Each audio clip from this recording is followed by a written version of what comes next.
and welcome to the Yerky Boys. May the Kandrona shine and strengthen you. My name is Will. My name is Jonathan. And we are the Yerky Boys. Boys. Oh man, it's our second episode reviewing the Animorphs games. Video games, even. Wow. Which one are we covering today? And this time, we're going to be reviewing our first, real video game instead of bullshit in-browser or whatever, internet games. This is Animorphs Know the Secret. Oh. We're going to know all about that secret by the time this episode is over. I can't wait to know the secret finally. Hell yeah. Here's the thing. Yeah. We do have to have a little bit of listener feedback first. I suppose I could listen to a listener. Here's the other thing that I want to say, because I'm not sure if I'm going to do this, but if I'm going to do it, I should say it up top. Okay. I had an idea because I recorded footage of myself playing this week's video game. Not with commentary, just straight footage. Mm-hmm. And I thought, it might be kind of a fun experiment if for the patrons, I put this week's podcast audio on top of a video of the gameplay. Then you could kind of watch some of it as you listen and get a feel for it if you aren't familiar with the game. So if I did that, if we think that's a good idea, then and you're a patron, then you should look for that on the Patreon. And if you're not a patron, you should sign up just in case it's there at patreon.com/theyerkyboys. This is like those Call of Duty videos on YouTube or whatever. Where it's like they're just playing gameplay footage and then talking about shit or whatever. That's like a whole genre, isn't it?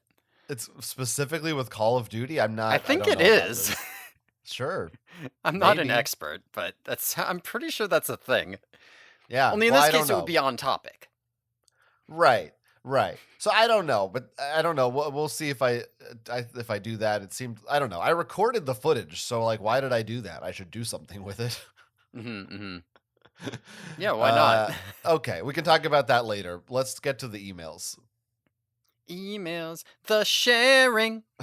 Okay, wow, you got a little intro. I didn't like it. I was just too excited. I couldn't help myself. First up, we got a follow-up note from listener Kat. If you recall last week, she signed her email with a name that I thought I wasn't sure if it was her real name, and I was afraid to read it or pronounce it on the air. I am pretty sure it's her real name, but we'll see what she says. Well, here's the follow-up to that. And if you didn't listen to last week's episode, don't worry. You'll figure it out. P.S. That is a real name, including the patronymic. By the way, I looked up how to pronounce that word and I forgot already. Is that right? Patronymic? Patronymic? That sounds right. I think you're right. Anyway, it's Ukrainian. I really just wanted to hear you try to pronounce it. Instead, you went for the even more American approach of seeing a foreign name, going, what are you, an Andalite or some shit? And not even trying. Chef's kiss. Now I know how Aximili feels. Are you an Aximili or an Aximili guy now, John? I will never be Aximili. I'm sorry. That's not who I am. Yeah, no, I looked at that name and I was like, that looks like a real Eastern European name, but I am not in touch with my Slavic heritage enough to be able to actually try to pronounce things. You're more in touch with your Slavic heritage. Right. And I do feel a little worse now for joking that the name sounded like she was a Russian princess or something. Because, Russians and Ukrainians, they're like enemies, like cats and dogs, right? A lot like cats and dogs. Yeah, it's similar, I think. Yeah, Like that movie. Right. We should do that for the Patreon. There's two of them. I think I've seen them both. Anyway, I will now try to pronounce her name. Okay. Are you ready? Yep, go for it. I think it's okay. So the first name is, and we have, if listen, Kat, you want us to read your full name on the podcast. If you need us to go back and bleep this later, send a follow up. But this is on you. Yeah, I mean, you wrote 2 emails saying do it.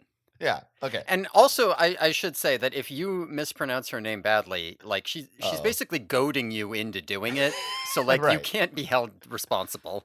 Right. So first name Ekaterina. Oh, I I'm going to love the say that. accent. Well, how can you say it without the accent? Which is obviously Ukrainian and not Russian. Right. I mean, it's Katerina with an E in front of it, which makes no sense. But that's how I'm going to say it. Next, middle name Alexandrovna. Yeah. There you go. Okay. That sounds good. Now, the last name is tricky. Because written out, it just looks like Michael with an I at the end. Mhm. But I'm sure it's not Michael I. Mhm. It's probably not Michael E. Maybe it's like Micheli, or maybe it's like Micheli. I was thinking like Micheli or something, but I don't actually know. I don't know how to pronounce any of that stuff. I'm assuming which one of these is the patronymic? The last one, probably? I had to look that word up. I don't know what that fucking word means. Anyway, Ekaterina Alexandrovna Micheli. There you go.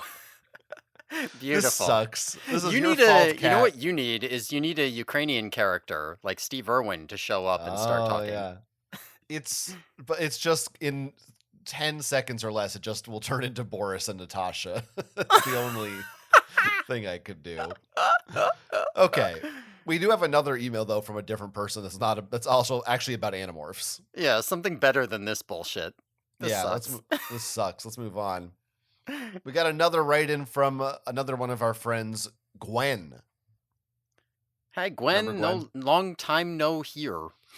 Is it? I mean, I don't know. I don't know. Maybe. It's not that long. Here's what Gwen wrote. Hello, Yerky boys. Your talk about games brought up a buried memory. When I was a small child reading the books in 2003-ish, Nick.com still listed Animorphs as one of its shows. I excitedly looked to see what Flash games they had, and was massively disappointed to see that the only one was a single slide the boxes to complete the picture game. This means there's an Animorphs game out there we didn't know about that we haven't technically played. I mean, this doesn't sound like much of a game, but I did not know about this. I want to know this what the wasn't on our pictures were. radar. You ever play those slide the box games? Every Yeah. shitty video game for kids in the 90s had at least one of these in it, and it sucked. Yeah, I don't think it's possible to like not have played one of these at some point in your life. I mean, there's like physical ones too. Yeah. Yeah, no, I've played physical ones. I've played shitty Flash game ones. I've definitely played ones within other games, even though I don't play games. One of my favorite games as a kid was Mickey's Ultimate Challenge for the Super Nintendo. It's a Disney game where you play as Mickey Mouse and you do fun things. I could talk about it for a long time, but I won't. But the final, like the last challenge of the game, it was for children, this game. The final thing you had to do was one of these puzzles. And it took me a long time to do it. It was very hard for me as a kid. I bet I'd be good at it now. Anyway, Gwen continues. I've also very much enjoyed hearing your and your listeners' ideas for Animorphs adaptations. It goes to show how many ways there are to interpret and deliver the same story. Knowing that adaptation does not only mean page to screen, however, I invite consideration of Animorphs the Rock Opera, Animorphs the Modern Art Installation, Animorphs the One-Man Play, Animorphs the Epic Poem, Animorphs the Mascot-Driven Candy Bar Series. Shout out to my fellow shitbags and pay pigs. May the Kandrona shine and strengthen us all. Yours, Comrade Gwen. What do we think? I mean, I have an easier time imagining some of these than others, I gotta say. I'm certainly I'm always up. I mean, Gwen jumped straight to rock opera. Hmm. I have a personal philosophy about any given IP that you could adapt any property successfully to one of two or both of two other mediums. One being a point and click adventure video game, Hmm. and the other being a stage musical. I think I think it's possible. Any movie, book, TV show, I think they all could be adapted to these mediums successfully. And Animorphs is no exception. I would love an Animorphs musical. Those both do sound great. Listen, when we make our Animorphs radio play, we'll make it a musical, and you can do all your song parodies for it. Well, that's really raising the bar on that. That's going to be different. Yeah. I mean, I like that idea. I don't know about, I mean, a one man play is tough. Maybe the one man play, it's a one woman play. Maybe it's KA telling the Mm. story of her creation. I'm trying to figure out because you not only have a bunch of characters that you're shifting between, but you're also shifting between animals. Yeah, There's that's going to be a cool. lot of persona changes in this one man play. Well, no, I think you'd have puppets or something Hmm. for the animals. What about just a But puppet show? Animorphs the Puppet Show. yeah, that's pretty good. I guess the one man play maybe would be Jake, and he'd be like, you know, Hmm. growing up in the suburbs, I could always count on my buddy Marco. Hey, it's me, Marco. I started to do an accent. I thought it's gonna sound racist. I'm glad that you pulled away and said that because I was very much afraid that the next 3 hours were just going to be you doing this. That you weren't going to be able to stop. I wasn't going to be able to stop you. It was all Yeah, over for today. it's dark. The stage lights come up. Jake's on a stool. The opening. What's the opening line of that? Well, I guess it's my name is Jake. All My right. name is Jake. Come on. Anyway, We've there said is more. this. All right. There's a postscript on this email. And the postscript says, probably don't read this part unless you're really desperate to fill time. It's extremely self indulgent on my part, and I'm sorry. Hmm. So, of course, I'm going to read Yeah, this. of course. We're always desperate to fill time, even when we're overtime. This is good. Gwen says, thought I'd throw my hat in the ring on movie ideas. Knowing that Animorphs has enough of a cult following to sell something less commercial and that the best adaptations often piss off purists, here are some loose concepts that are a little more left field. So we have 3 movie ideas here that are unlike anything anyone has suggested thus far. All right, I'm extremely hyped for this, and I'm a little bit miffed that Gwen said you shouldn't read it, because, like, what if I never heard these? I'm hyped. Yeah, Tell me the yeah. ideas. Okay, I'm gonna maybe, I don't know if I'm gonna read, I might skim a little bit. They're Hmm. not that long though. Okay. Okay. First one. For the first film in a trilogy, just as a note, there's no follow-ups about what the other 2 films in the trilogy would be. This is just the first film in a trilogy. That's Yeah, one that's fine. idea. You don't need a plan. Yeah. This one is nuts, I got to warn you. That's what I'm. That's why I'm excited. You know what? I'm going to say this too. Okay. Gwen also included at the end of each one of these who would be directing it. So why don't you try to think about that, and at the end, see if you can guess who I the don't think I'm director gonna do is. that. I just want You to hear might. them. Well, you're going to try. First No, one. I'm not. We skip the Elfangor scene. The film opens with the Yerk pool fight from the first book, except Axe is there too. Don't worry about it. It's chaotic and disorienting. We're trusting the audience to figure things out. Tom is leading the charge in King Cobra Morph and is killed by Visser 3. Jake is forced to step up and become the leader. When he comes home, still unsure how to tell his parents, he learns that they're controllers and is forced to become a teenage runaway on top of everything else. Through the rest of the film, between planning and missions, the other Animorphs try secretly giving him a place to stay in their houses. These scenes will show their characters and backstories and center things less entirely on Jake. It's also an opportunity to add in some philosophical, navel-gazing conversations. As things progress, missions get more stressful, and this is paralleled by Jake's increasing difficulties dealing with his personal stresses. We build to the climactic EGS tower fight taken from the Stranger, but here, Rachel manages to kill Visser 3. After the fight, Marco, deciding that he's almost died too many times, leaves the Animorphs, but not before he does one last low-key spy mission with Jake. As they work, they talk about sports, about video games, what the rest of the war might look like, how they've already given up so much of themselves. And suddenly their conversation is interrupted by the arrival of Visser 1, talking about how she'll clean up Visser 3's mess and take over the Earth properly. Zoom in on Marco's face. Jake, that's my mom. That's my mom. She's alive! To be continued. This is a little bit crazy. So Yeah. we've totally changed Jake's character and arc here in a sense. I mean, I don't know if we've changed his character, but we've changed his arc very dramatically here. Jake's almost a Tobias figure in a sense. Hmm. Kind of wild to trust the audience. I think that's the craziest thing about this one. I don't That's a mind that choice. as much. I don't mind that as much because it's Animorphs. You know what they do? They fight aliens. They turn into animals. Well, Um, now no guesses on who's directing this I'm because not gonna. I told you I'm not gonna bother doing that. You can. You the can whole just tell me. package together for Well, you. yeah. Go Just take a ahead. Tell me. guess. It's like a game. You can try to guess based on what you No. heard. What do you think? Just tell me. There's some clues in there, maybe. Just tell me. This is bad. Just tell me. Okay, well, listeners at home can try to take a guess right now. Okay, ready? Directed by the Wachowski sisters. Hmm. You could have guessed that. I could have. You could have tried. I know you know who they are. Sure, but okay. What are the clues that you think are in there? Oh, well, there's like action. What the fuck are you talking about? There's Listen, sci-fi. that does change the vibe of what you said a lot. Mm-hmm. Also, Um, soundtrack by 65 Days of Static.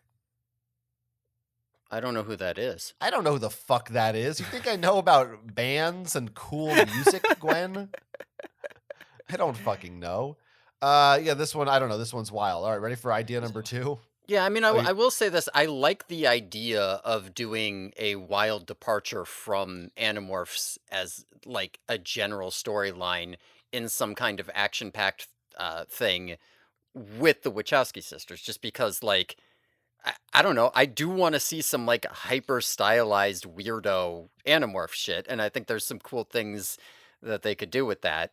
And yeah, I mean, a total departure might not be a bad idea to like let that work better.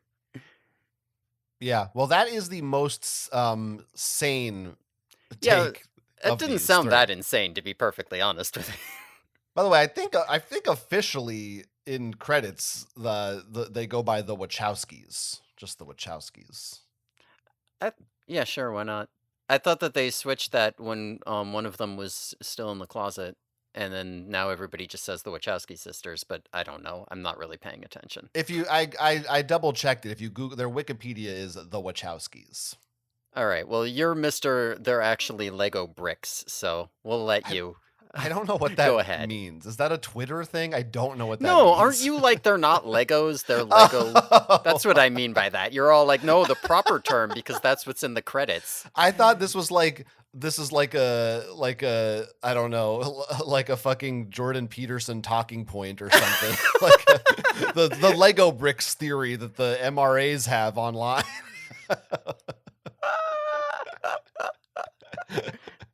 I should have just said Spider-Man has a hyphen, then you would have gotten it. Yeah. Right. Spider-Man does have Anyway, a hyphen. more. All right. So number 2. hmm This one's done all in stop motion. Oh man, I'm getting really excited for this one.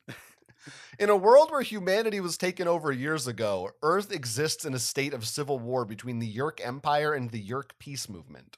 The apocalypse has come and is still here. The morals of infestation and murder have ceased to be considerations. Where there were once cities to protect, there are now only ruins to hide in. When the Andalites send a group to wipe the planet of life via quantum virus, the mission goes wrong and Elfangor crashes, Aximili falling somewhere else. In order to survive long enough to rescue Axe, Elfangor's only option is to enlist a group of teenage bandits for backup. The film then largely consists of ever more surreal and horrifying set pieces. In this new kind of war, involving multiple species instead of multiple countries, with territory measured in enslaved minds instead of claimed land, there has been no Geneva Convention. There is no right or wrong. There is survival and there is death. The film ends with the Animorphs successfully rescuing Axe, but Rachel is killed. The camera moves in over her stilled body. The background fades into blackness, and we hear her heartbeat slowing. She wonders if she really made a difference when the world has lost so much already. Credits.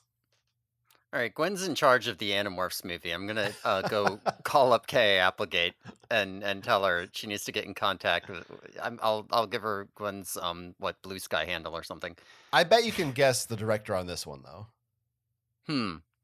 The stop motion is a big giveaway. Sure. I just want you to say them. Oh, I'm not gonna guess any of them. You're close. It is a man. I'm not going to guess any of them. You're just going to make the podcast worse by doing this. Think of one person who has directed a stop motion movie in the last 5 years. I just want you to tell me. I just want you to tell me. I'm not going to do it. Stop motion movie? Just name a movie, not even the director. No, I'm not going to.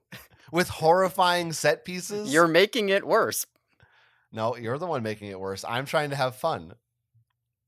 Listeners, try to guess in your mind. It's directed by Phil Tippett. I actually have no clue who that is.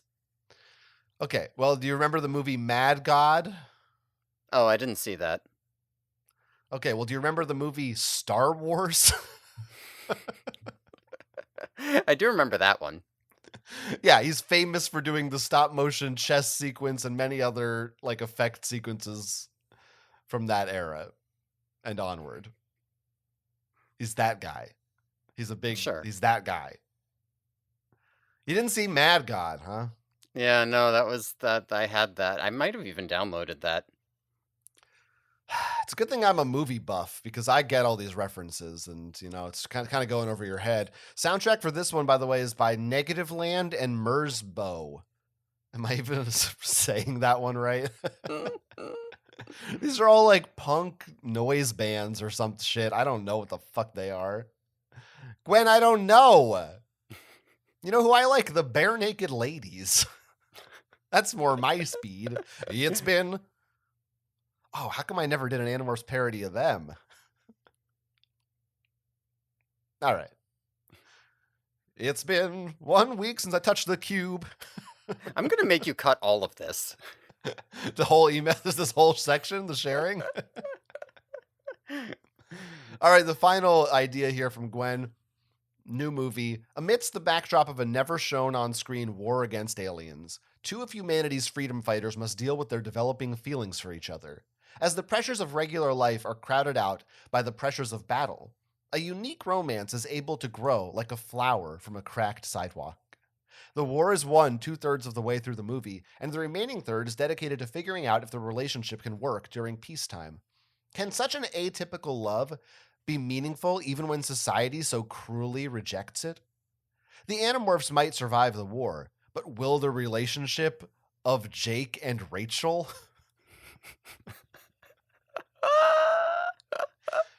Directed by Wes Anderson. Soundtrack by Jeff Rosenstock and Entertainment for the Brain Dead. At this point, I think Gwen is fucking with us. Those aren't real. Those are made up. That's quite possible. This last one, to me, kind of feels like... why is this one Animorphs? Why isn't this just an original story at this point? We're going off the beaten path. This is the Wes Anderson take. I think that's it makes more sense if you view this through the lens of what is Wes Anderson's way into Animorphs. He somehow got the rights. What would he do with that? He would he wouldn't make it the way no, the he Wachowskis would make it. But I mean, there is a point at which you stray so far from the path that you're not, it's just not even the same story anymore. And it's it's about the love between two cousins. The core of Animorphs. But at that point, why not just do any kind of sci-fi, whatever? It doesn't matter. Characters. This is a Star Wars story. This is like the Rogue One. This is when this is a Disney Plus show or something, It's not the Animorphs movie. This is part of the universe. This is part of the fabric. The expanded universe of the Animorphs. Yeah. It's like that Cold War movie, but it's Yerks.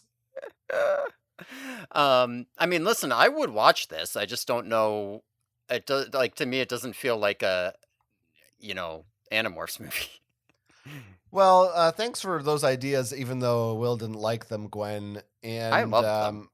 you were right that it was extremely self-indulgent and it wasted a lot of time, I too much I think time. you wasted most of that time, but it's okay. No, no. I did. I Like at least wasted. half of it was you, No, all you but had to it's do okay. was say one guess for each time, and we could have moved on. It would have been fine. If you'd like to email us with your ideas about a movie or thoughts about these video games or anything else, you can, theyerkyboys@gmail.com. Now it's time to do the show. It's time for the fucking show. Animorphs know the secret. This video game. Now, this game, there's a lot of things about this game. This is a Yeah. PC game for the computer. Okay, You so had this to is naturally for the computer. correct. This was Okay. you had to buy this in one of those big boxes at your your EB Games, or maybe it was down at PC Richards. hmm Do you have the like release date for this? Because I I don't do. see it on the Seropedia page here. Yeah, they don't have it because what the fuck do you expect? This game came out in the year 2000, which is Okay, confusing for a couple reasons. so that means that this game was post large chunks of the Animorph series. Not like the Yes, entire thing necessarily, but most of it. I looked it up. I mean, it was released around the time we were like in the mid to late 30s. hmm So, being generous, assuming they maybe had a year to develop this, it was honestly probably less, is my guess. I don't know, especially because games just didn't take as long back then to make. My guess is so if it was a year, that means they were making this game when the series was like in the late 20s. So, Animorphs was a pretty Yeah. mature series at that point, I Yeah, would yeah, say. yeah. I think so, yeah. We're already in Ghostwriter era, right? So it's like, Right. Yeah, we're already in Ghost Rider era. Most of the like best books, most of the like major plot points have been hit already. which I find fast. I mean, I'm assuming part of the reason this game came out that year, and also the next week's game also came out in 2000, and I think possibly the next 2 weeks' games also came out in 2000. I forget the last one, but they all were pretty close together. I assume because of the TV show, that's when they said, "Oh, now that there's a TV show, there's something to market here. We got to kick this machine into high gear." Uh, However, right, the TV show wasn't it this 99 or 2000? Yeah, it was, right? TV show I think was actually 98 into 99 if I'm not mistaken. Okay, sure, whatever. Like late 98 into I don't remember. But what's interesting about that to me is that playing the game, it feels firmly rooted in the world of books 1 through 5. Like it feels Yes. very, very early Animorphs. It also does not use, if there is any television show inspiration, it's not apparent in the game. It's all there's no photos. It's not meant to look like Sean Ashmore. It's all drawn from the books. Right. Yeah, it is very clearly inspired from by the books. It feels like early books as a Mhm. game. Um and like honestly the plot is fairly book-like, all things considered. I like that should be on the box cover, the quote for this game. The plot is fairly book-like. Meaning that it resembles the plot of an Animorphs book. Right, Maybe right, right. yeah, maybe like there's a couple of things that are like a little bit too bonkers to just be normal, but not bonkers enough to be Animorphs level crazy, but I don't know. Hmm. Yeah, well, I mean, I'm sure we'll talk We'll about it. get there. But yeah, this is, as I said, a computer game. In terms of availability and ease of play, this is one you can find it on eBay. You can find it in probably some used game stores here and there, but it's out there in the world, or you can just download it. And I actually think I think there's just like, and if you Google it, there's Internet Archive sites. It's just up there for free. This one is not quite as annoying to run as last week's browser games in terms of how obscure and weird they are, but We did have to jump through a couple of hoops. The game was designed basically to run on Windows 95 or Windows 98, neither of which are operating systems most people are using these days. And it requires some kind of graphical thing, some like DirectX 7 thing that is not used anymore. And so, in order to make this run, we had to download and install this DG Voodoo program, which simulates that graphics drive. And you had to like go in and edit some text files and drop it into this folder. There, if you I don't even Google think you it, had to edit them. It wasn't that bad. If you just like if you moved some of the DLLs in, then it works and you can edit the text file to make it look a little better, but the game runs without the editing, so it's fine. true, that is Like true. it wasn't too bad. Sure, but I But mean, if you're it was bad enough, right? It wasn't if just like it runs. well, it's bad enough to the point that I had to Google to figure this out because when I Yeah, first tried to run it, it just said there's an error. And right. fortunately, there was like somebody on a Reddit thread, and there's maybe one or two other places with this information. But for the average person trying to run this game, they're gonna have no fucking clue to do that, you know. But that's just the way it is. Anyway, here's the log line of this game. Mhm. Here's the back of the box description. Sure, you might look like an ordinary kid, but you're not. You're an Animorph. For the first time ever, the power of the Animorphs is at your fingertips. The power to become any animal you touch. Morph into a mighty gorilla or a prowling jungle tiger. Transform into a lowly cockroach or a high-flying owl. There are 16 morphs in all. Each animal's form, strength, and ability is yours, but only for 2 hours. And with Visser 3 and Yerk minions all on your tail, you're going to need all the time you can get as you plunge into an all-new, totally unique Animorphs adventure. Explore the dangers and thrills of the Animorphs universe as you take a stand against the latest Yerk threat. What are you waiting for? Features.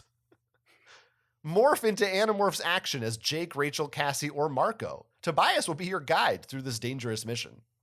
Over 9 3D environments to explore, including Arctic and jungle habitats, underwater ocean caves, gloomy sewers and tunnels, a Yerk pool cavern, and more. I Choose don't from remember six. all of those. Yeah, I don't know that all of those are in there, but we'll see what we can figure out. Choose from 16 animals, each with their own special moves and abilities. Solve difficult puzzles and piece together mysterious clues as the interactive mystery unfolds. Game keeps track of your Animorphs adventure in a journal.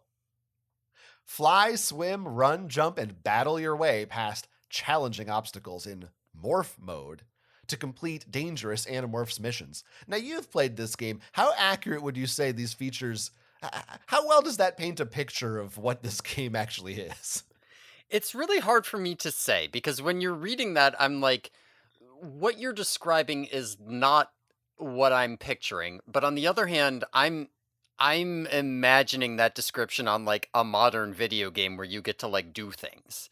So like, if I were reading a PC game in 2000, would I be like, yeah, you technically get to do those things. Like those are things Right. that you're doing. Yeah, the Um marketing team isn't lying.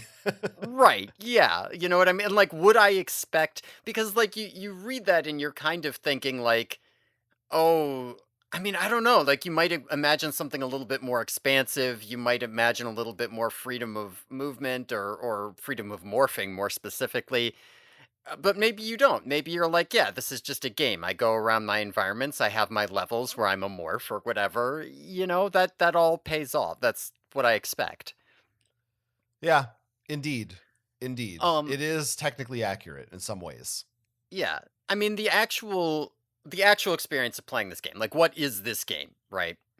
Um, so I mean, I don't have this laid out, but I guess so what? There is like an overarching story. You're going from location to location as Animorphs having conversations. Um, when you're in these locations, you can find items that go into your inventory. Sometimes you use them to solve puzzles or unlock doors or whatever, which will move you to the next section. Occasionally you will have sections like, well, to go from here to here, we've got to go through the air vents. So you're going to be a cockroach, and there's kind of like a little in the air vents cockroach level where you have to dodge electricity and flames and stuff. Okay. Sometimes there's combat where there's enemies in front of you and you're here and you press buttons to do attacks on them and they attack you back and blah blah blah. A taxon? Uh, that is one of them. A tax on them? Um, but you're not like just running around and morphing whenever you want. Like there are times when you're morphed and there are times when you're not, and blah blah blah, and you can unlock all this stuff. Would you say that's relatively accurate to the experience of playing this, or is there something you could say to make it a little more?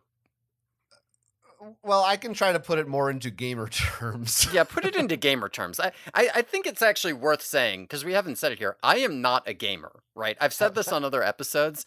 I Yeah. am not a gamer. I am terrible at video games. I am unbelievably bad at video games to the point where, like, half the cognitive load of playing this game is just using the controls. So it's going to be a little bit hard for me to untangle what happened and what my thoughts are, because only so much of my attention can go on what's happening. I can't wait to talk about that. I'm excited. I will try to sum up what this game is. The thing Mhm. is, it is complicated. Because Yeah. most games, I would say, it's an RPG, or, oh, it's a platformer, it's an action adventure game, it's a puzzle game. Most games are one thing primarily. Mhm. This game, I get the sense that they couldn't decide, do we want to make an action RPG? Do we want to make a platformer? Or do we want to make an adventure game, like an old school puzzle adventure game? And they kind of just tried to do all three in one. Mhm. And that's basically what it is. It's basically, there are different levels, so to speak. They call them acts, in amongst 5 different chapters. Why these chapters are broken up the way they are, I couldn't tell you. It seems arbitrary to me. Yeah, I But was wondering if maybe there was something like each barn scene marks a new act, but I think that's not the case. no idea. But yeah, you basically are alternating between platforming levels, which is when you're an animal running and jumping through obstacle courses. I think they actually call them obstacle courses, which is funny. I think that is what you said when you read the back. I did not see that term in the game itself, but I'm pretty sure when they show you the controls for those, they do say okay. obstacle course. Okay. Um, then there are battle sequences where it's like it's sort of a turn-based RPG. It's almost like MMO style. We'll talk about how it works, but there's battle sequences. Yeah, it feels more like, as a guy who's never played it, it feels more like Final Fantasy looks like it plays than like, for example, Pokemon, which is something I've actually played. I don't know if Yeah, that's accurate, but it's pretty different from either of okay. those, but So it's completely different. I don't here I This is mean, why I need you. it's close enough. I mean, the thing Okay. is, it's not. It's weird. We'll talk about it in Sure, sure, details. sure. And then there's the third thing, which is when if you're not battling and you're not running and jumping, then you're walking around as a human and you're picking up items, and sometimes there's a little puzzle to solve and that kind of thing. And you're Mhm. exploring environments. You can find items in the environment, mostly energy bars, which are for health. Are they? I Or thought they were just candy bars. no, if Mm, you squint your eyes at the grainy textures, they do say energy bar. pretty exciting. It's also in the manual, which, I mean, we'll get to all. There's a lot to cover here. Yeah, that's why I'm glad we wasted so much time. I mean, and if you're watching the video maybe on Patreon, then you can see all this in action for Oh, yourself that's right now. true. Yeah, yeah, yeah, yeah. Make it a lot easier for you. There's also videos on YouTube, but hey, that's not us. I mean, we didn't really talk about the game's cover art. We could do that first. Oh, that's true. It I is mean, it kind is of some wild. great cover art, I gotta say. It is, you see a lot of interpretations. I mean, you actually don't see a lot of interpretations of Animorphs in art. Mhm. Outside of the book covers and the TV show, there's like, and we've seen the comics now, but at the time, that was it, right? Like there wasn't that much. Yeah. You had to do a lot of It's imagining like for some fan of art, these things, basically, right? is what you're looking at. Yeah, and on the cover of this, you see the four. Sorry, there are five kids. Tobias is over there in the corner. Hmm. There is Yeah, also an he's a Andalite. little. Yeah, Yeah, he's a little what? Tobias is like he's a boy, but he's like imposed in the background as though he's like one of the. I don't even know. He's not a hawk, but he's clearly not there with them as a human. But he You know, looks like Christopher Ralph. yeah, I maybe I have to correct myself because at least in game, I said I don't think they are supposed to look like the actors. But on this cover, like that Jake does kind of resemble Sean Yeah. Ashmore, but it looks like the legally distinct enough. Like it doesn't like it looks like they kind of we want to Yeah. evoke Sean Ashmore, but it's not legally him. Yeah, Marco's got his orange jacket going on here on this cover too, which he Oh, didn't have in the game. true. That's true. Anyway, there's also an Andalite in the bottom right who think maybe it's supposed to be Axe, even though he does not appear in this game. Or Elfangor? I don't know. I He doesn't look guess. evil. He looks kinda, Yeah, he looks I don't know, sad. pensive or something. Yeah. And he looks Yeah, but he looks Visser kind of like 3's in this game. skinny. He looks kind of like Mhm. young. He doesn't look like, big, strong Yeah. Elfangor. Yeah, I could see that as an axe. I don't know what's going on what is this face in the background There's that I'm some seeing? kind of, like, haunted spirit face thing. It looks like a guy, like, pushing his face into through a sheet, but it's, like, bright orange with glowing eyes, and he's like, "Oh!" I don't Okay, know you know what? what that is. I think that The might be Elemist? I mean, that was my first thought, but I actually think it might be Tobias morphing into a hawk. Huh. Because if you Oh, look you know what? That up, would make sense because there's a hawk. So that face is like on the back of Tobias's head, and then it says "Know the secret" over the art. I can't see what's there, and on the other side there's a hawk. There might be like middle morphs in there that just got yeah, covered up. I think that's what's happening. Hmm. Very strange. I mean, this is a situation I feel like with the Thing movie where they drew the poster but had no idea what the movie was actually about. Like somebody just went like, "Oh yeah, Animorphs. I'll just draw some crazy shit." And like the game wasn't finished yet, so they didn't really know if it would be Hmm. accurate. I guess in the bottom left are Hork-Bajirs. Yeah, I'm trying to say on the right. I'm almost wondering there's like these gray things, and I'm wondering if these are like the probes that you run into in the game because I don't know what they are. And then It there's some looks bright like green shit below it that I also don't know what it is. it just looks like some insane machinery with crystals. I don't know. Now in also how about the title "Know the Secret"? Yeah, what's the I secret? correct me if I'm wrong. I think that was just a phrase they were using in the Animorphs marketing before this game came out. You might be right. You might be right because it's not. I mean, that is a phrase that I was already aware of, but So yeah, yeah, I didn't know if it was just because of this or what. I think that's just was a general term of oh know the secret of the Yeerks, and they just decided well that's a cool phrase we'll use that even though it's not doesn't really apply to this game specifically. Yeah, I'm pretty sure the secret is that they can turn into animals, Right. right? And that the Yeerks are Animorphs. invading. Yes. Um, so there's that. Now the inside, the manual has a Mhm. fucking awesome illustration of a Hork-Bajir. Are you seeing Yeah, it kicks this? ass. Oh yeah. It's It's great. incredible. It's black and white. I mean, it straight up just looks like Ridley from Metroid. I'll say that. Yeah, I mean, I'm looking at it and I'm like, this is like D&D monster manual type Hork-Bajir, right? Like this is Yeah. like, yeah, this is like, oh yeah, this thing's gonna fuck you up. Here's its stats. Only it doesn't have stats. It's pretty badass. So that's my favorite piece of art in this thing. It's good. Actually, there's a color version of it as well on one of the Hmm, somewhere. It was an ad. It's on Seropedia. There's a picture. There's exciting. you can also see like I assume they were in comic books or something.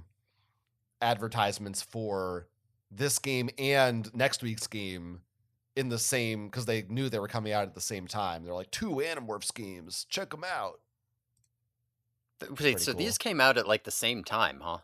Yeah, they were That's within the weird. same few months, and again, I think the Game Boy game we're gonna talk about also came out, like, later that year. They really pushed it all. I mean, that was the thing, I guess, back in the day. Licensed games are so different now, they barely even exist anymore.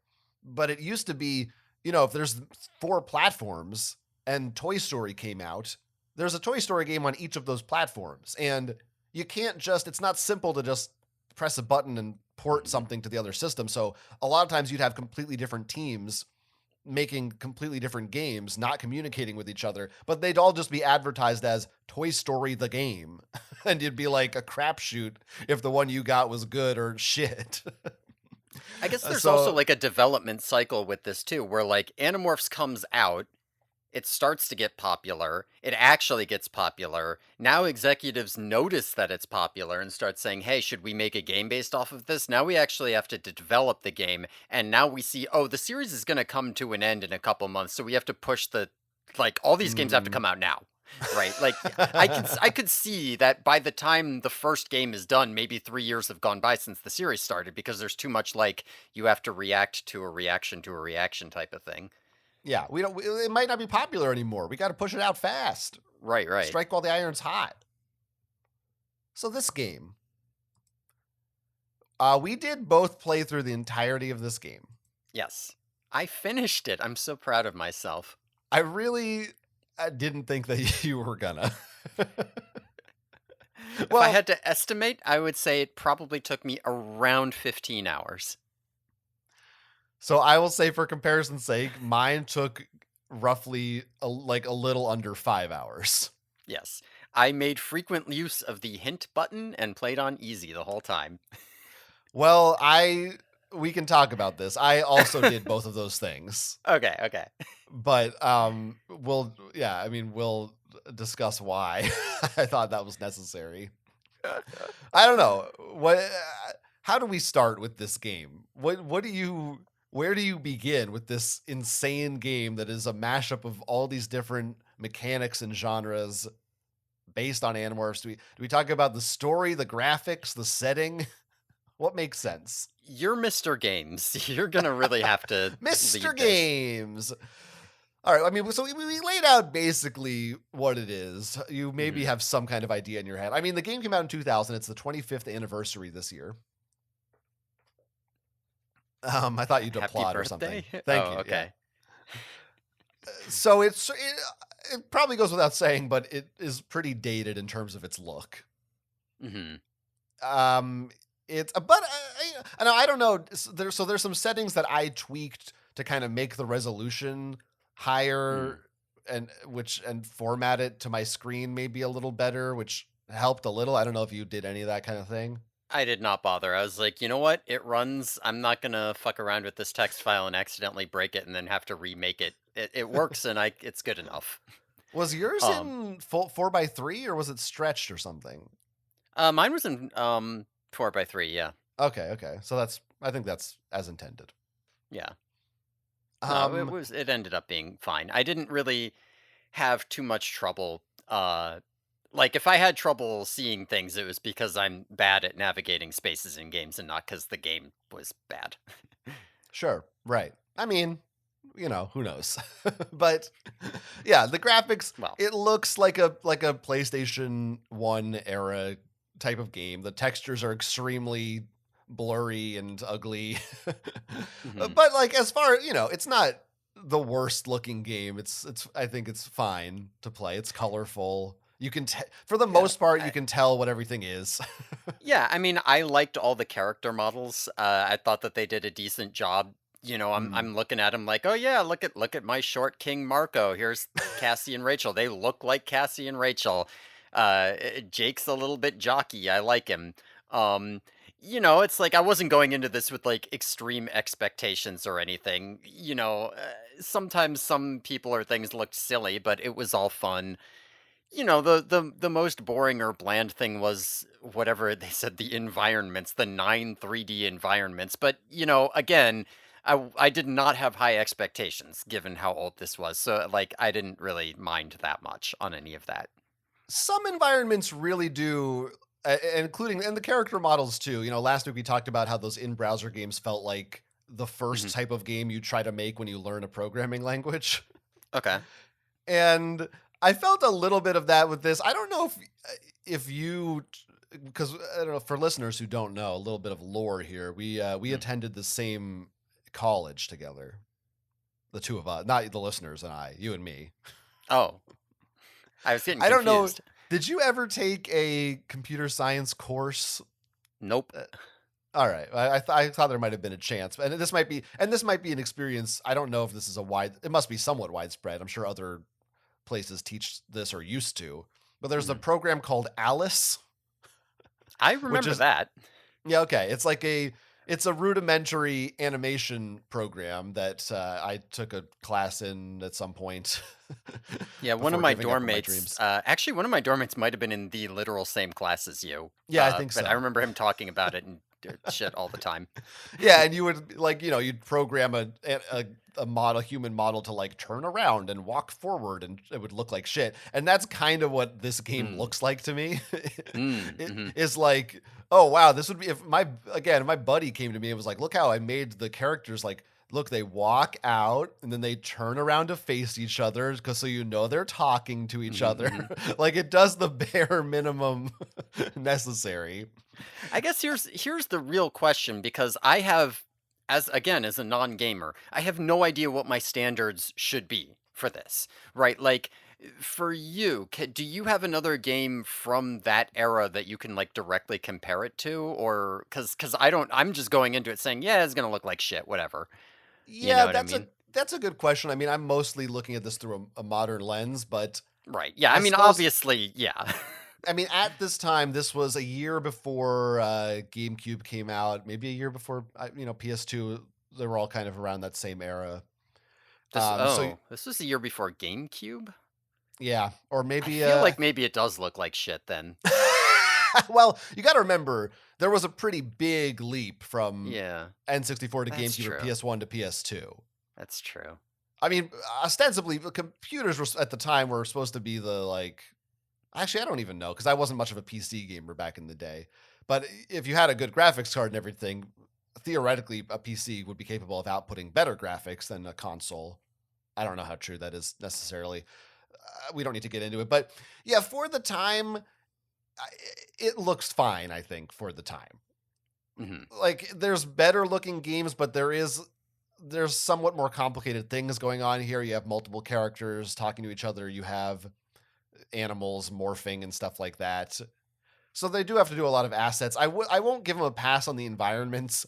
I do think, especially like the school, when you walk around and just the shitty decals on the walls, it really looks like it's just so obvious that there is nothing here. Like there's not even the illusion of, oh, maybe there's something going on in that school. It's just a block that they painted like a building. It's very clear none of this is there's no depth to any of this. It's Well, you just did a y yeah. you didn't like Apple High, Go Seeds Go? Yeah, I mean I did make a note of that. We do have a canon name for the Animorphs high school now. They go to Apple High. Yeah, and apparently their, sports team, they're the Seeds. Because that's what every high school doesn't just have an animal or a Viking or something. It's They're definitely apple seeds How is what did they you would go with. guess my high school's mascot? Oh, you know what? How? You I know what? wonder. We're being unfair. Hmm. If we're being book accurate here, they should be in middle school. So Mm. so that is actually a little more believable for not the apple high part, but I could believe a middle school team being called the apple seeds. That feels like an elementary school team. Yeah, you're right. You're right. And then the fucking mascot's like an apple with a smiley face. It I somebody loved it. somebody made that thing in 5 minutes, and they were like, "Good enough, slap it on there." I guess it's that kind of thing. Hell yeah. um, and that's, I mean, more background work than you get in most environments too. Yeah, oh yeah. Yeah, yeah, yeah. I mean, I do think that that was one of the most interesting environments in the game, which is saying something because I'm not going to disagree with anything you're saying. But in that same by that same token, it also I do get some pleasant nostalgia from playing these types of places. Like Cassie's house, I guess. It's not just her barn. You get to run around her whole ass Mhm. yard, which is fucking huge too. You get like a whole farm Yeah. area. Of course, he lives on a farm. And it's that kind of thing that I love from N64 era games where developers didn't really know what they were doing, and an environment would sometimes just be big because they just made it that way. And Mhm. nowadays, a game comes out, it's like if there's a corridor you can go down, there's a reason for it. There's a power up down there, there's an enemy. Mhm. Very little is there for no reason. But back then, you wouldn't, there's a lot more mystery and intrigue to me, especially as a kid, because it was like, I don't know, why is this mountain there? Am I supposed to be able to climb it? what's Mhm. what's the point of this? And I got some of that feeling running around Cassie's farm of like, there's all this stuff here. Now I can tell you there is no reason for any of that stuff to be there at all. Yeah. No, you're not wrong. You're not wrong that and it is like eh, there is some fun to be had just being able to like if it's recognizable from the books, right? Like some of the areas where it's like, oh, this is the sharing retreat building or whatever, and I'm like, I don't give a shit. But with Cassie's farm, there is that sense of like, this is Cassie's farm. I can run around in it. It's literally just a big open field. There's some hay bales. There's some rocks. None of them matter. None of them do anything. But I am here, right? So there Yeah. that I could see if you're a kid and you don't have any better games because your parents didn't buy you them and it's 2000. Just being like, cool, it's the farm. Yeah, I could Yeah. see that. Yeah. I mean, one of my two of my favorite games as a kid were The Simpsons Road Rage and Hit and Run. I mean, they're actually decent games, but just because you could be in the environments from the show, and that was Mhm. very exciting to me. So I imagine this would have been exciting to me in a similar way. Like you said, it's where she Mhm. lives. Wow. It's the barn. No animals, by the way, in this barn. Yeah, Other no, no, than no. unless you morph. There's no nothing in there's like a table and some hay. That's about Yeah. it. Now, as to running around, how would you say the controls were? Like, how easy was it for you to run around? Okay, so here's the thing, and here's Uh-huh. where our experiences may have differed wildly. Mhm, mhm. So, by the way, just to lay it out for people, if you're not seeing the video, you technically are controlling all the Animorphs at once. You just see one model on screen. Yeah. It's like an RPG in that way, I suppose. And you can Yeah. swap between them at any time you want. Okay, Mhm. so this is a PC game. I did have the option to hook up a controller. I did not try that, so I can't comment on how well that would or wouldn't work. However, I did within 5 or 10 minutes of starting to play. I went into the options and completely remapped these controls. It sounds like maybe you didn't do that. I remapped some of them, yes. Okay, you did. Yeah. So the default controls, Mhm. I believe it's the arrow keys to move, right? Mhm. And then there's three what they call action buttons, Mhm. which by default, I believe control is like the main one. And I don't even remember the other two because I changed Two them. of them were literally control and alt, and I was like, "What are we doing here, guys?" And I think you hold shift to run, or did I do Yeah. that? Yeah, you do. Is that the I default? well, I had that too. So if you did it, then I don't know. Yeah. I immediately was like, this is fucked up. You can also use the mouse to change their positioning, but I found that just made things more confusing if I tried to do that. Mhm. um, I set it to the natural WASD for Mhm. movement. Oh, if I tell you what I said it to, you're going to be like, "What's wrong with you?" I swear to God, if you say JIKL, I will kill you. Oh, I should have done that. Holy shit! Why didn't I do that? Because you get to play as Jake, so it makes sense. Yeah, and when I switched to Marco, I made it M. Fucking There's nothing really around. I guess I could do like MKOL or something. Boy, that would be awkward.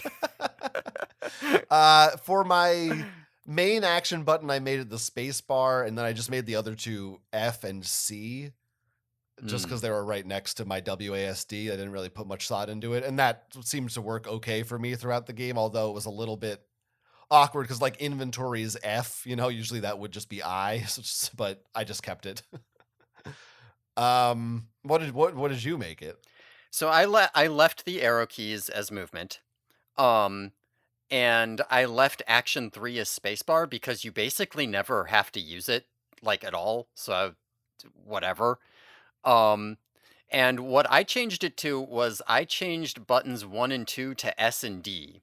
So I just had my hand Okay. over Shift SD the whole time. So I had two fingers on actions 1 and 2 and one on the run button on my left hand, and I could move with the right hand.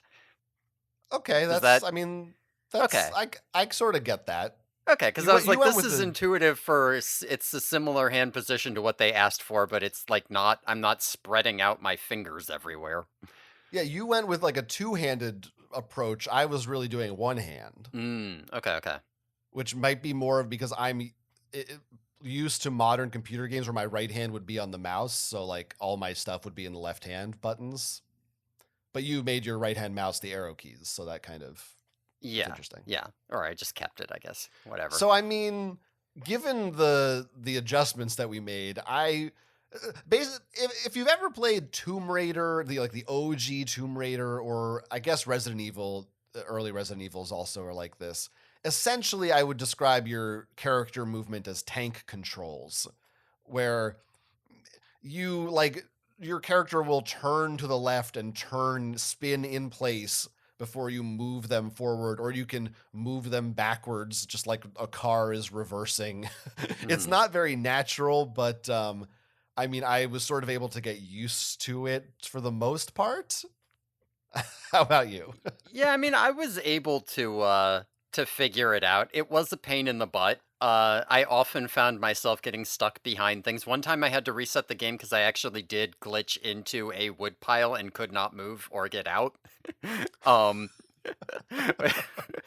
but yeah, I mean that plus the fact that, this is an old game so you don't control the camera and it just so you can't always Mm. you're not always going where you're looking. Sometimes forward is backwards because your character is whatever facing a totally different direction.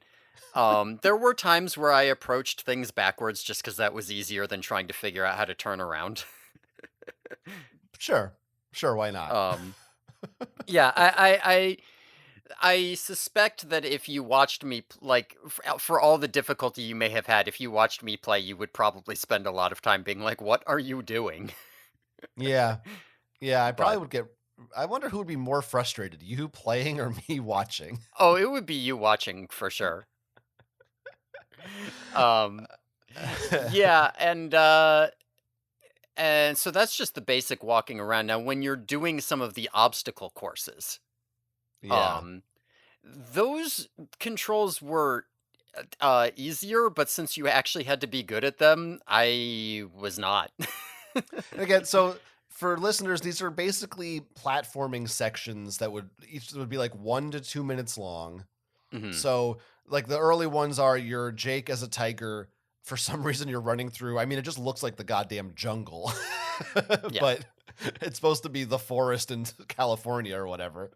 Um, and you're running. It was sort of unclear to me, to be honest, because sometimes there's a timer and sometimes it seemed like, oh, I have to reach a certain point, but then sometimes the timer would run out and they'd be like, good enough. And I would go, did I get to the end of it or did you just want me to survive until the time ran out? I don't really know what the deal was sometimes. There were end position a lot of the end positions did not look like end positions, but I do swear on at least one occasion it kicked me out and just brought me to the next stage when I wasn't as far as I'd gotten previously because I had failed like 2 dozen times in a row maybe. I could be imagining that. Yeah. But so the tiger one is, there's pits you have to jump over. Mhm. There's like falling logs. And and you can also press one of the buttons to run to do like a little speed burst. Mhm. And that's basically they're all kind of variations of that. Whether you're a wolf in the forest or you're I mean, actually, the gorilla one is pretty different, Yes, and I had a and then lot of there's trouble with the wolf one because I kept getting stuck on the barrels. Something about the speed of the wolf and the geometry of the wolf made me get stuck in barrels, and I would just not be able to move or get out. Where that didn't happen with the tiger so much.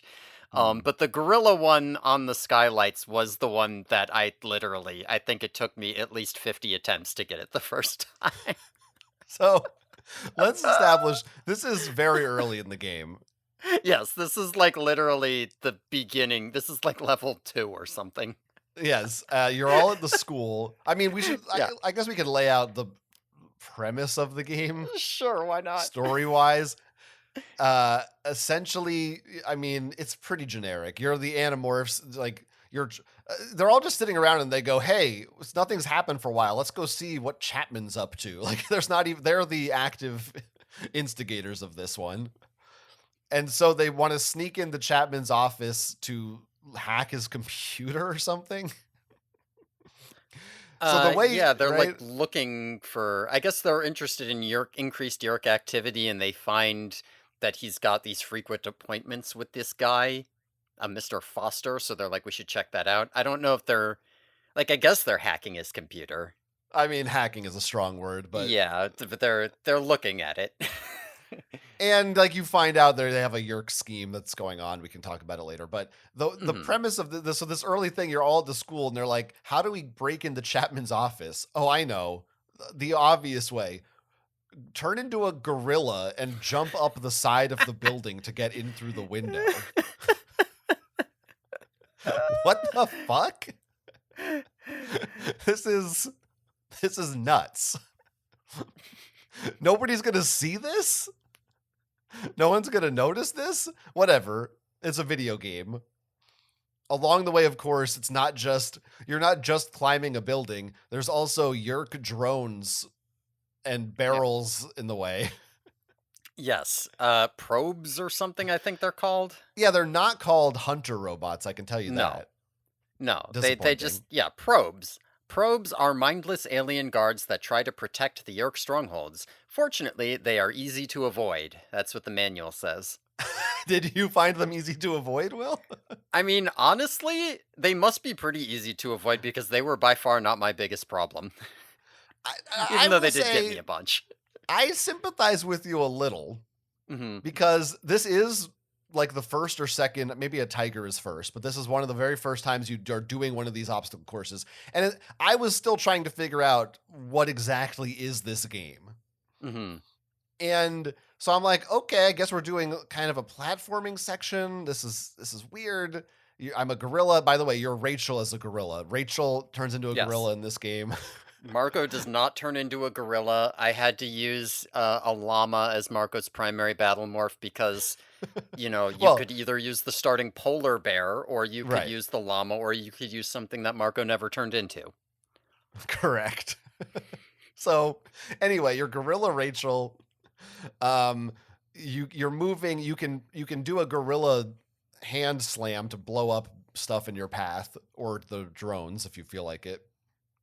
And Can you? I think I tried to do it to the drones and it didn't work. But you can, but probably like the hitbox is sort of mm, narrow.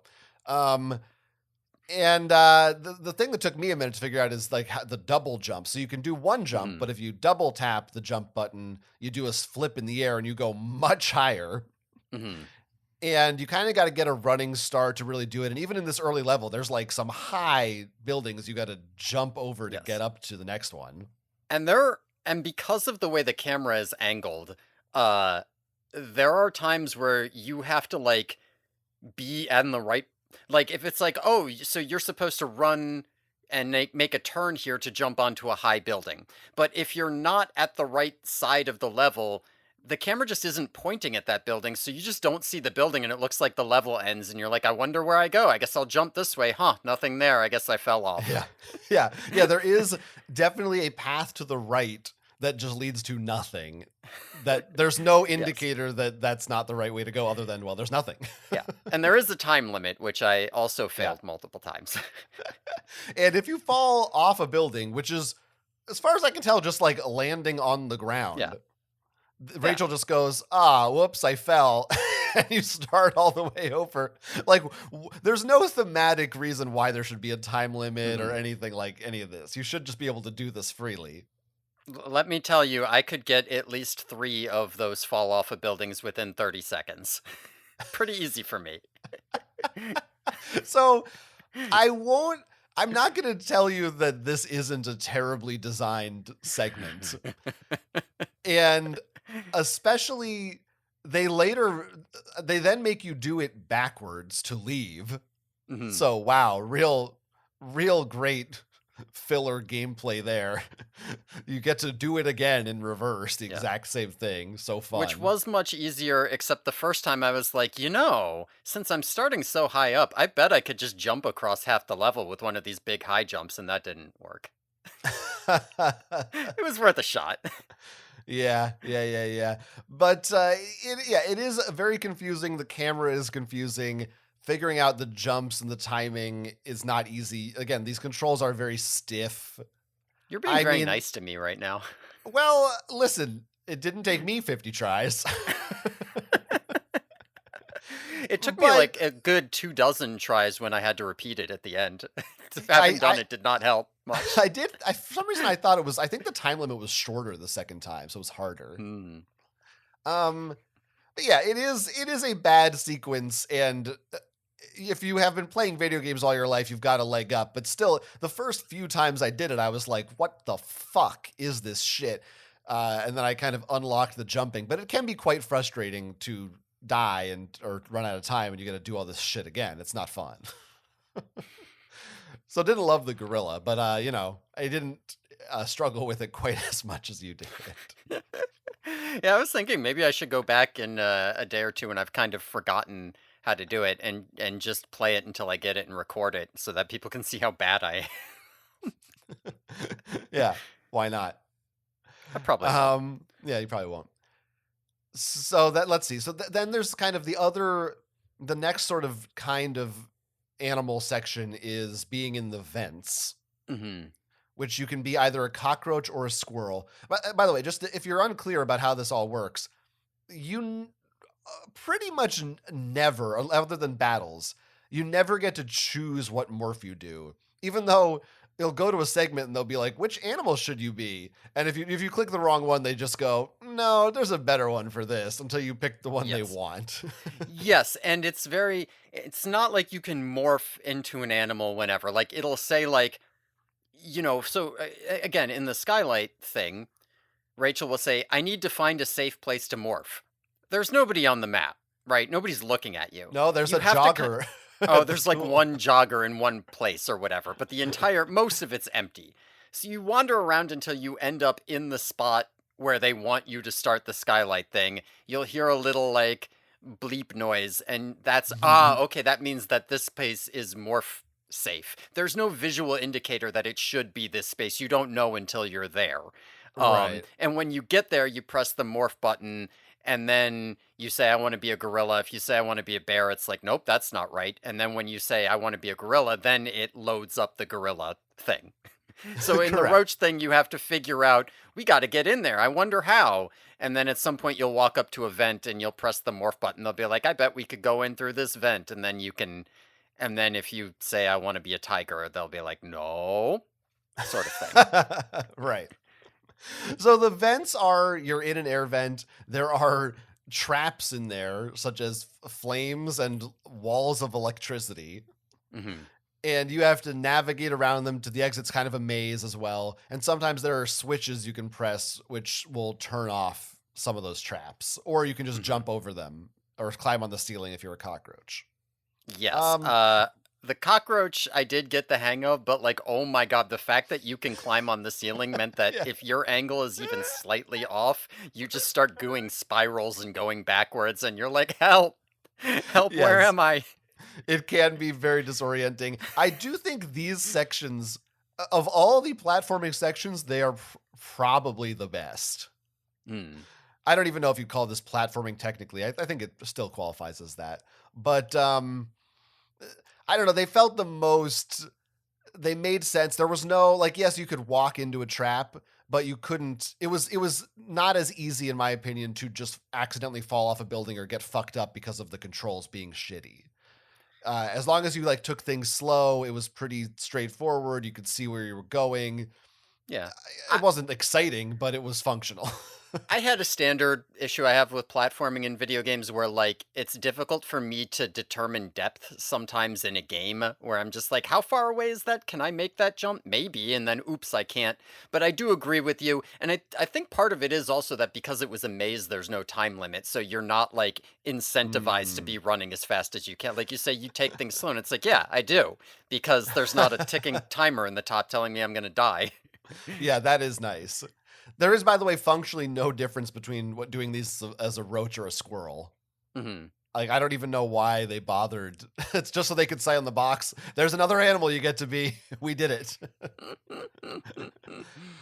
Okay. When can I also say, like, when you get these animals, because you don't start with a roach and a squirrel, right? Um, in the very, very opening, like, tutorial sequence, they teach you there's a squirrel running around, and they teach you can go up to it and press the series of buttons to morph it, and I'm not sure you ever do that again. Like, not once do you ever do that again. When you get the roach, you have to you go into the janitor's closet. The roaches all run away, so you can't get them. So you have to find a bug magnet that Chapman drops, and then go back, and then you use the bug magnet, and now you've just got the roach. And I don't think you have to do the same series of buttons you did with the squirrel. And like at no point later in the game, there's a point where you're in a Yerk pool and there's bats flying around, and I was like, I want to go get this bat. Can't do it. Oh yeah, I tried to get that bat too. I I don't was know like, what any of surely that I was can get about. this bat. Right, it's right there. They told me I could go up to an animal and acquire it. They I gave don't me a even. button to press. There's an animal. It was just for story demonstration purposes, I guess so, yeah. conceptually. So the final like type of animal sequence, I would say, well, there's swimming and flying, but they're kind of the same. Um, so in one of them you're a fish, and one of them you're an owl. And in these ones, you're constantly moving forward, so you don't have to press forward, but you have to control your direction up, down, left, and right to avoid obstacles coming your way. Hmm. So you're like a fish swimming through a pipe, and there's bottles in there for some reason, and bubbles that hurt you for some reason. Little vacuums that suck you up. Yeah. Yeah, I mean, why are these traps in the vents too? Like the Yerk security is that good? I don't know. It's strange. Video game. And then the flying ones, you're just in a forest and there's trees and shit. Hmm. I What do think you think about these? I think that they must have intentionally made the flying ones easier because I had a lot of trouble with the fish, but the owl one is the only thing that I did first try and just didn't have a problem with it. And I was like, Wow. despite the fact that, I mean, especially during the because you only fly twice, once as an owl and once as a bat. I think the bat one I did second try, despite the fact that I had no idea what was happening the whole time. Like the whole time, I'm like, what is happening on my screen? I can't control myself. I'm going crazy. And then, oh, I guess I did it. So I think they must have just made it so that you didn't have to control the birds. But the fish you had to control, so that one was hard. I don't know. So my first few times with the fish I found very difficult because I did not understand that I didn't have to push forward to go forward. And I was like, what the fuck is happening? Like I thought I had to keep my finger on that button, Mm, and I was like, this is so confusing. And finally I realized, oh, I only need to worry about like left and right basically. Okay, I can go a little more, mm. pace myself better. Okay, so I think that I did know that right off the bat because when I was in the options, they had options and actually separate options to Oh yeah, invert yeah, yeah. flight and invert swim. Now Uh here's the big question. yeah. Did you do it? So okay, so here's the thing that I found that was really odd. Um is that you could use your because I didn't have a mouse plugged in, but I you could use a trackpad to do it. What I found was Hmm. um the I arrow need to keys in try the that. trackpad were inverted, like from each other. So like if you clicked invert, it would invert one and uninvert the other. Huh. Strange. So the answer is no, but like I don't actually remember if I said yes. I played with it uninverted. So I inverted. I need Mhm, like forward to me when you're flying should be going down. mhm. That's like is that inverted? I don't even remember anymore what's the default now. But I knew whatever I did when I clicked inverted, that was what was right in my brain. Now you're saying I could have used my mouse to do those You sections? could have, yeah, you could have. Wow, that sounds like it would be so much easier. I wish I had tried that. I didn't I know. I did try that, and I ended up being like, "Yeah, this is not, like, I think it was a little easier, actually, with the trackpad than the arrows, but not by I so would much that think I had to." because I'm also trying to press my because remember I'm using it all in my left hand, so I'm pressing my speed up button Mm. as Right, well right, as right. trying to do my WASD. So that probably made it a little tougher. Yeah, I think I did die at least once in the owl thing. Some of those flying sections I thought were hard. The It fish I felt like they thought should have been hard. There was fucking lasers and shit and stuff to crash into everywhere. Maybe I just got absurdly lucky. I think you maybe did just get lucky. Yeah, because I like mean, if I had footage of me as a bat, you would be having a fucking seizure. but I think that's like there is one other similar sequence that's like those, but where you're not an animal, but there's a minecart sequence. Yeah, what? Okay, there are a lot of minecart sequences for an Animorphs game, I gotta say. And not only that, so you know I was saying earlier you can like find items in the overworld and collect them into your inventory. It's like a point and click game. Someday you'll use them. At least like 3, if not 4 or 5 of them were just to rebuild the minecart. Like I would say like a good like half of the things that weren't actively keys and were just items were just so that you could do the minecart section. What Yeah. the hell was up with that? Yeah. I want to talk about the inventory nature of all these things, but Uh-huh. yeah, the mine cart is your third person behind a mine cart with all the animorphs in it, and as you're moving, you have to go left or right to pick the right path, and sometimes you have to duck Do because there's you? stuff. I I don't think think I ever at ducked and least I was fine. well, I Maybe think I if you're just burst going speed or something. yeah, if you're going fast enough, then you might Mm. pass those sections before things fall. I I was honestly being a that's little wild man and just I pressing just go forward. I just held my hand on the duck button the whole time because there's no reason Mm. not to. Yeah, sure, that makes sense. You never need to not duck. So it's like, well, just in case. Um, some of those sections are the later ones are insane. There's no the reaction time you need, you Mhm. basically just have to memorize some of them, I think. Like Mhm. you can't just by looking at them in a split second go, "Oh, left is a wall, right is a wall." At first, there's Yeah. barricades. You And then can slow later, down a little, but you can slow down, that's true. But then yeah. sometimes the barricades are the right way to go. You go through them. Yeah. Yeah. There was, and you are supposed to memorize it. I'll just say that because there was one time where I got to a junction and I went left, and I got to another junction and then I went left and I crashed. So I was like, well, you go left at that first junction. I go left. At the next junction, I go right. I crashed. And I was like, oh, I guess I was supposed to go right. So I go right and now I get through. So there was at least one that was just both ways look okay, but one of them is just wrong. You had to memorize it by the end or Also, get lucky. you can also turn around, like veer your minecart or like lean into a turn around corners. Was that necessary? I couldn't tell.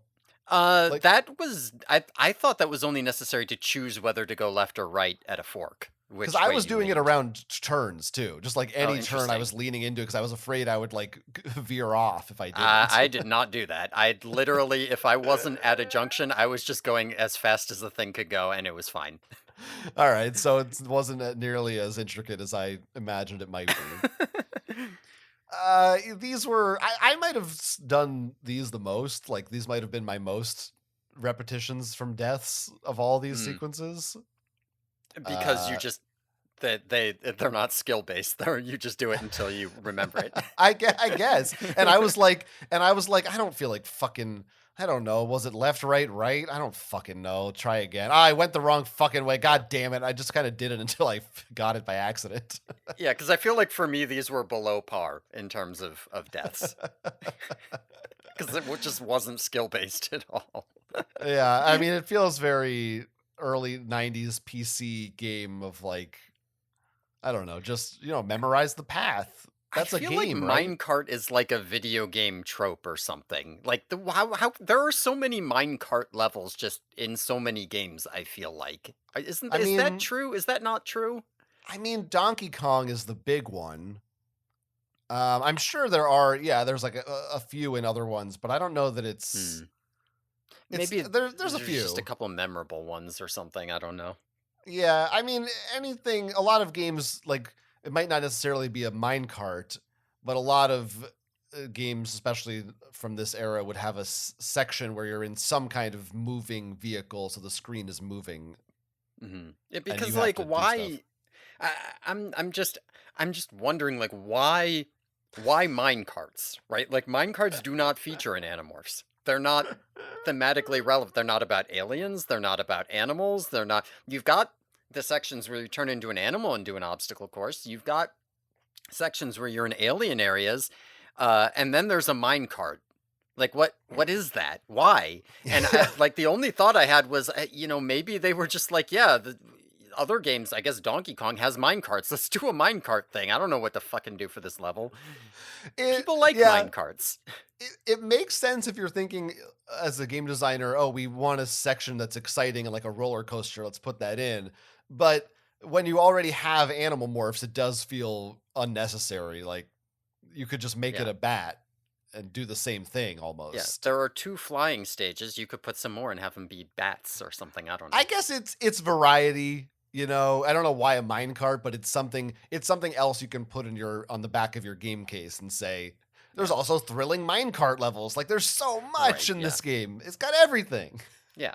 You already have book 17, so you could have a mole morph and you could do like a maze level, Yeah. like a little puzzle. I don't know. Yeah. You could do a lot of things like that. Um, and the thing about these sequences we're describing, all of these animal and minecart sequences, they repeat them all the time. So it's Yes. basically you alternate between, again, like puzzle, like exploration sections, battle sections, and then these sections. And it's pretty much just you do these vents and these jungle runs like a dozen times. Yeah. And they're slightly different, and they do like get harder and they add more obstacles, but uh, it's not visually they're exactly the same. The feel hmm of them is the same. There's no like, oh man, remember the chapter 3 tiger run? That one was nuts. Like you wouldn't be able to tell which one was which. Right. It's like there's 5 mini games and they get progressively harder as you play them over and over again. Yeah. So that's another thing is like if the mine carts was just in there once, it wouldn't seem that weird. But because you do it 4 times, it's like, huh? But I imagine some of that is just. I wonder if that was always the intention, or if it's like, well, we made these 5 levels. The game has to ship in a month. What do we do? Well, just make those 5 levels 3 more times.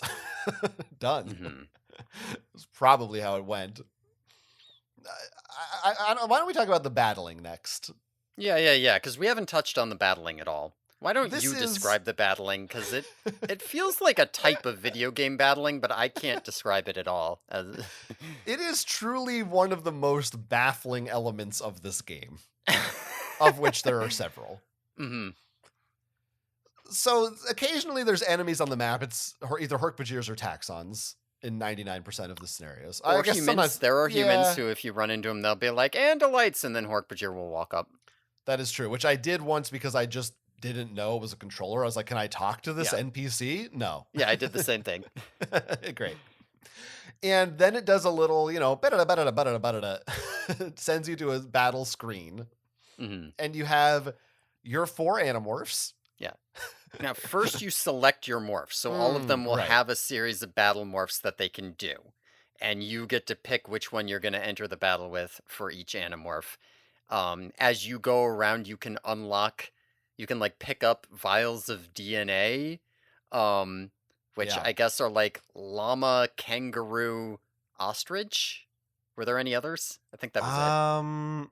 I know I found those 3. Well, there's some others that are like part of the story, Yeah, there's some but others that are part of the story and character specific, but like those ones are like if I see If I say, "Oh, Marco doesn't have I don't wanna play as this morph with Marco," I change to Marco as my primary character, and then I pick up that vial, and now Marco turns into whatever that is, right? So I did not figure that out until after I finished the game.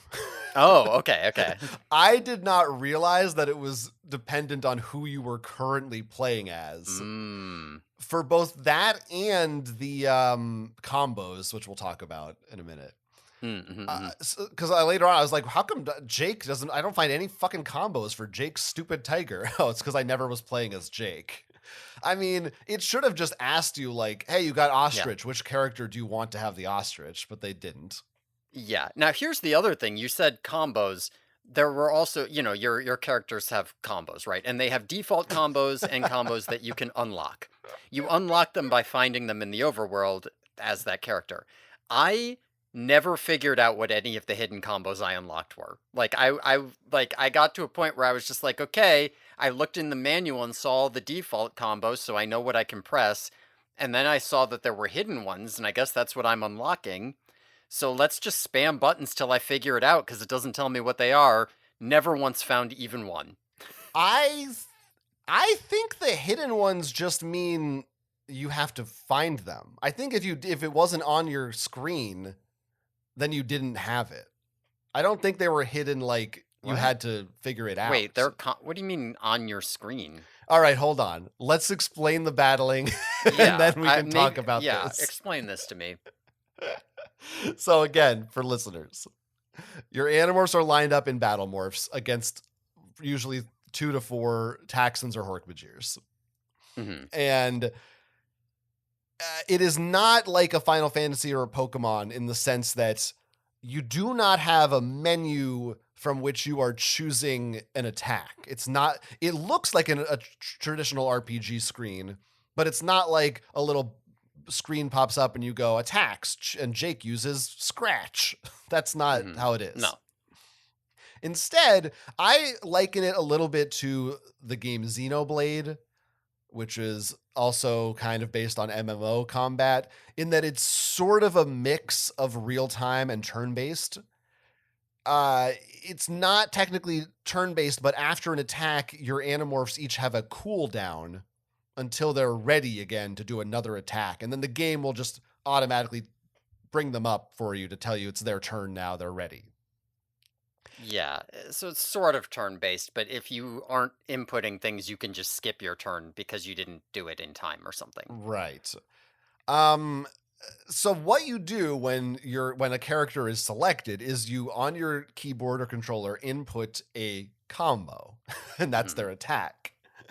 Now so I I don't even know what's a basic combo. Like I think just pressing like up 3 times or something does a Yeah, basic. so I looked this up in the manual because I was just like, I don't fucking know what I'm doing. Am I just hitting keys until I figure out what the hell's going on here? Um, Mhm. so there's three basic attacks, which are just to use you're using the same key over and over. And then you have four starting combos: up, up, up, down, down, 1, 2, 1, 2, and 2, 1, 2, 1. Two one Then you one two have one four two meaning like those are like action your one, action action button. two. Which so it could be Yeah. like A B or whatever you Yeah. assigned it to on your Or keyboard. BABA. Yeah, Yeah. exactly. And then you have four more combos that the manual says discovered later in the game. Okay. I can I help you out never with figured this. out any key sequence that did anything other than I can the help you ones out here. with this. Okay. So it sounds like you never paused the game and clicked on the combat profile screen. No, I don't even know about the combat profile screen. So if you pressed escape, one of the options is Yeah. combat profiles. Okay, I did press escape, but I guess I just missed combat profiles. And if you click on it, it shows all your Animorphs and all their Hmm. possible battle morphs. And if you hover over them, it shows you which combos they have and how to do them. That probably would have made the game a lot more interesting and fun. Um, it might not have. Now, so for example, the mysterious later ones you can find, there's like up, down, left, right, and there's Mm. 1 2 1 2 up, down. is like, I think, or is like the final ultimate attack or Mm, something like that. But you have to find them in the environment, which you probably did. You just yeah. didn't realize because it doesn't tell you that it just says combo unlock, but it doesn't tell you Yeah. go check the menu to see what it is. Yeah, no, I was just like, cool. I guess what I'm supposed to do because it tells you what buttons you press, and when you execute a combo, it tells you the name. So it's like, I guess I'm just supposed to press buttons until I figure it out, and then write it down, and then remember it. My little kid with my little notebook full of video game moves, Yeah. and now I know the secret knowledge or something. But I guess there you're was you're just a half menu that right. told you somewhere. It's Yeah. not in the I fucking manual. Why I isn't mean, it in the manual? I did like that I looked in the manual afterward that they at least give you the first four, because until then I Yeah, had to just like, even looking at them in the screen, I still had to memorize like, what are they again? Jesus right, Christ, right, right, You right. can't check them while you're in battle. You can only look at No. them outside of battle. And it's worth noting that each one of those combos for each animal will be super effective against specific enemies, but they don't tell you which enemies, and it changes which one so like combo 1 might be really good against Hork-Bajir if you're a bear, but combo 3 might be really good against Hork-Bajir if you're a llama. So you kind of have to remember, and especially if you're unlocking new animals and putting them in, you're like, oh wait, I have to figure this one out from scratch. Wait, what the fuck am I doing here? Now, and that is where you would probably want to write stuff down on Right, yes. notes, which, I mean, for PC Yeah. games of the early eras, wasn't that uncommon. Yeah, I could have seen that being fun if I was a kid. Now, this is where I was confused. Well, first of all, I mean, I figured all of this out gradually as I played. Like, it took me several battles before I realized exactly, oh, those are the combos. Okay, I got to do Mhm. those. Okay, I guess I'm starting to remember them now. All right. I never figured out why sometimes it would say 2x or mega hit or super hit. I did not realize that was because I didn't read the manual. They Mm. never told me in the game why those happened. So I thought it was just like critical hit. Like maybe there's just a I random chance of that. I'm pretty sure Mega Hit and Super Hit were critical hits because those were not consistent. Um, Okay. but times 2 is consistent, so that's gotta be super effective. So I had no idea. And I really was just like, what is, because your enemies do not have health bars. Yeah, you don't know. So I couldn't tell, especially because I wasn't really paying attention to the 2x because I didn't understand it. When I did combo 1 versus combo 4, I was like, did one of those do more damage? I had Right. no Right. idea. Yeah, right. And um now I believe the later combos give you a longer cooldown. So like Hmm, that's the downside. So I assume they do more damage, and but probably. at that point I still was like, why would I ever not just use the best combo? Like I thought, oh, maybe they reward you for doing a variety. Maybe if you just use the same one over and over, it's not as good. I don't think that's true. I don't know.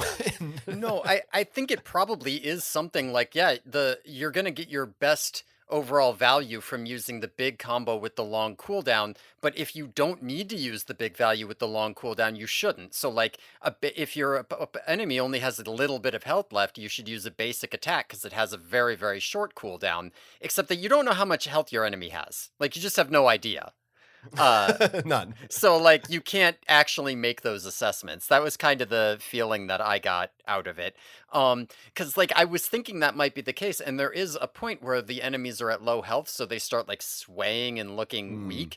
So I was like, what if I use basic attacks? And I was like, well, that didn't kill it, so that's not like a threshold at which I should start using basic attacks. I don't know. That might be like a half health threshold. So how do I don't know.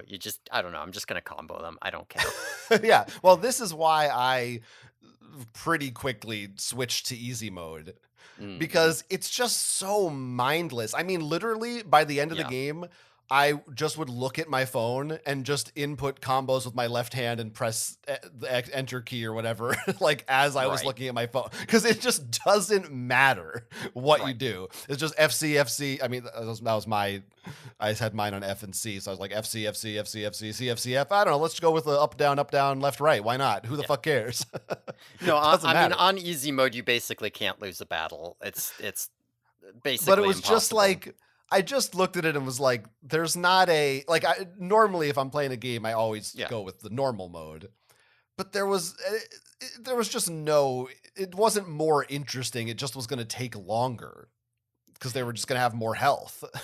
Yeah, I I mean, you like, know? given that you would have to, like, stagger your healing or, like, choose which characters were gonna heal which other characters and based on which combos they had unlocked and if they were good against the enemy, and based on the idea that combos might do more damage but have longer cooldowns, so you might want to choose, specific ones. I think there could be enough strategy to make a hard mode work where it's like the hard mode doesn't take that much longer than easy mode if you know what you're doing. The problem is that like none of these values were accessible to the player, so you can't strategize. So it does just take longer because you're just kind of hitting them until you know, Yeah. until you win.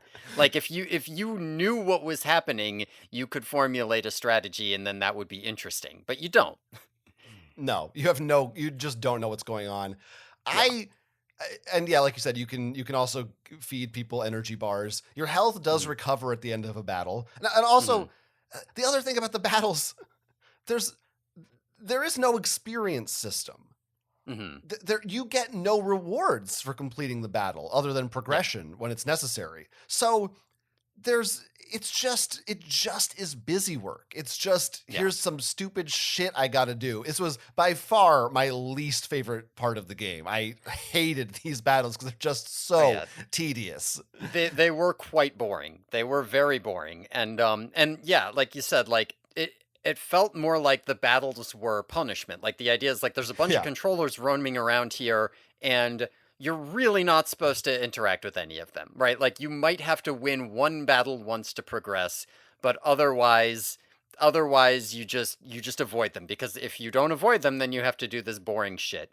Um Now, the really weird thing about it was that, like I said, you basically can't lose a battle, and all the battles, there aren't that many necessary battles, and you're actively incentivized to not engage in any unnecessary battles. You get to the final battle, and like, you could lose that one. Like, there's like four waves of enemies or something. They are out damaging you. It's the only battle I actually like had to heal for or think about in any way whatsoever. And I was just like, man, like you're still not gonna lose it on easy, but it's just such it's like okay, we're gonna make everything at power level 1 and then tell you to never practice it and then we're gonna throw you into one final battle at power level 5 and it's like if I was a kid how are you gonna get past this if I wasn't if I was 8 years old you just didn't give me the tools I needed to figure out how the fuck to do this. It's the final battle, baby. It's got to be Yeah. hard. Yeah. I mean, okay. I mean, more just general stuff about this. We're talking about the combos and everything, the different attacks which have names. They Mhm. all just have the same fucking animations, Yeah. Yeah. and so do the enemies. So there's no visually interesting thing to Mhm. look at while you're doing this. Yeah, you're like hitting them. You're punching and kicking them as a bear. There's no difference between fighting a Hork-Bajir and a Taxon. It does not matter what the I model is. wasn't. I was wondering if that was true. I was like, I wonder if like taxons have more health but don't hit as hard. I I couldn't tell. There was no yeah, way for me to tell. I sort of suspected that maybe Taxons have more health, but I don't know if that's true. Yeah. And then eventually you fight Visser 3. Yeah. It's the exact same thing. He's Yeah. exactly the same. Yeah. It It's doesn't the same matter. fucking thing. It doesn't matter. Yeah. It's It's very like this is boring. fucking Visser 3, and it's just like, Yeah. yeah, do the same llama shit I was Yeah. doing for the other guy. Use my llama tsunami. Okay. And I mean we've been talking about these combos. We need to acknowledge that is insane. R- RPGs any kind of game with a battle system like this one typically does not have combos. It's not a fighting game. It's not a beat 'em up. I don't understand who came up with this idea. Like it's like somebody thought it was a fighting game and someone else thought it was an RPG and they just both made it together without consulting each other. It's the Hmm. weirdest mashup of things. Like there's no RPG in the world where you need to memorize a button combo to do your attack. That's just insane. That's not a thing. It's not a thing any more than in Street Fighter a menu would come down and you'd select punch. It's it's like these two things do not go together at all. This is not chocolate and peanut butter. It's weird. Um so the fighting was really bad. I did like fighting with llamas and ostriches though. Yeah, yeah, yeah. Yeah, I mean, my standard part, I was trying to make sure everybody could morph into something they could morph into. So, Jake was the tiger until he was the rhino. I used Rachel as the bear until she got a Hork-Bajir. Marco, I had to make a llama because I didn't want him to be polar bear. I had Cassie's wolf for a while, but she kept, like, getting hurt real bad, so I eventually switched her over to kangaroo, which I Yeah, guess is stronger, maybe? I don't know. sure. Who knows? My Marco had the kangaroo, Mm. but I Yeah, see, almost Oh, yeah that's probably because you were always playing as Marco, of course. That yeah. makes sense. Well, Marco had all the after a morphs. while, I would just play as whoever they put me as. Like I didn't Yeah, by switch. the end, I think I was doing that. At the beginning, I was spending half my time as Marco and half my time as Cassie, but then they, yeah. I did almost get. I don't even know if it's possible, but I think I got 3 llama morphs. I wanted Yeah, to get a full team of llamas. yeah. I think I got I 3. think I only got 3 llamas. Yeah, I only got 3 llamas and 3 ostriches and 2 kangaroos. Oh, I only got 1 kangaroo. You must have been Mm. searching more than me. Mm. Yeah, I mean that's all again, the combos that you find in the environment. It's it's a bizarre. Like and you don't get if you unlock the combos 7 and 8, it's for, Jake's tiger. You don't get them for Cassie's ostrich unless you switched her. It's just it's a Right, such a stupid fucking. And then I got to remember cuz then I also during battle need to remember, well wait, did Jake have this combo yet? Oh, he doesn't have that one. right, It's fucking stupid. Okay. right. Yeah, The yeah. final section of this game is basically all the in between all of this. Hmm. When if you're not battling and you're not platforming, you're getting from one place to the next as a human. Hmm. And this is where, as you said, it feels more like a point and click kind of adventure game. You have an inventory, there's puzzles in the environment, like Hmm. there's a pipe puzzle and a Yeah, laser puzzle. There's code. You have to find a code to put in. Although in every case, it's just like go find the piece of paper with the code on it. You did it. yeah. I did end up with one. So there's one that's a color combination, and you get a code for that just has the next color combination you're gonna need, and when Yeah. you use it, it gets rid of that card. The first time this happened, I got there and they said, "Oh, it's the colors on the key card," and I was like, "Oh, that," and I'm like, "The key card? I don't remember seeing that. I wonder if it's in my inventory. Nope, it's not because I hadn't picked it up yet. Was I supposed to have seen it? Is it in my journal? Nope, it's not. All right, well, fuck it. I'm just going to try every color combination till I get it. And I did it. And then I picked up the key card, and that means I ended the game with that key card in my inventory because it never went away. So you had to always remember which one was not the new one. Yeah, well, the one at the beginning is the old one, Mm, but yeah, that's pretty funny. Yeah, and like I mean, there's a bunch of times where you find a code that is just literally 1, 2, 3, 4. mm-hmm. Which was very funny. There's one part where Yeah, they find I know one, what two, you're three, gonna four say. on a piece of paper, and they're like, "We got to show this to Rachel and see what she thinks about it," because she found like Chapman's code or something, which is the same thing. Hmm. And it's like, what we're gonna show this to? It's 1, 2, 3, Oh, 4. I thought you were gonna talk about a different moment where you go to the computer and it wants the password. You type in 1234, and the computer voice says, "Your password is acceptable." And I just thought that was the funniest shit after 1234. Oh yeah. Is that also when they say, "Welcome to the Yerk information system"? It might be, yeah. Which is like, who's that for? What Yerk? Who recorded that voice? These are Yerks some don't. fucking Pemalite passwords over here. But yeah, this feels. I mean, all of these. The thing that all of these sequences have in common is that they feel half baked. They feel like a good idea for a game that they just didn't have time or the money to flesh out. And like, you have this inventory, you pick up items as you go, but it's not like a point and click game where Yeah. you are like, oh, which items should I use here and there? Because there is no kind of a key component of those types of games is the possibility to backtrack and explore a somewhat open world and go, oh, I need to go get the pencil from this area so I can use it on this piece of paper in this area, whatever it is. But here it's so linear. You're always Mhm. where you need to be. And anytime you need to use an item, they just tell you. Mhm. So there's no point. They said it like it really seems like at some point in development, the idea was, oh, this minecart's broken. The players will have to find the wheel and they'll have to find the lever and this, and you'll like find them in different places before you can use it. But effectively, it doesn't matter because you can't not pick those up and Yeah. you can't It won't not let you leave the use the area. minecart. Yeah. Right.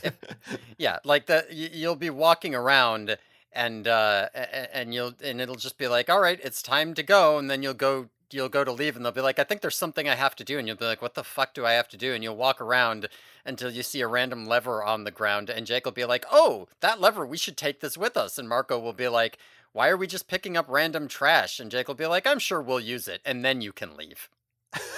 Yep. That's what happens. And that's why I made liberal use of the hint button, Mm.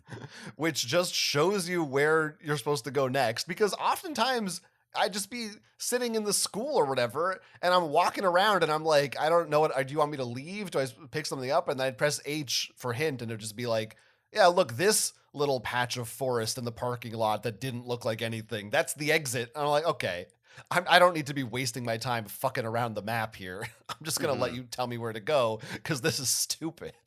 Can I um, the fucking tell you like one time you are Rachel and you're on your own. And Rachel says, "I'm going to go try out a Hork-Bajir morph that I just got and then I'll come back to find you guys."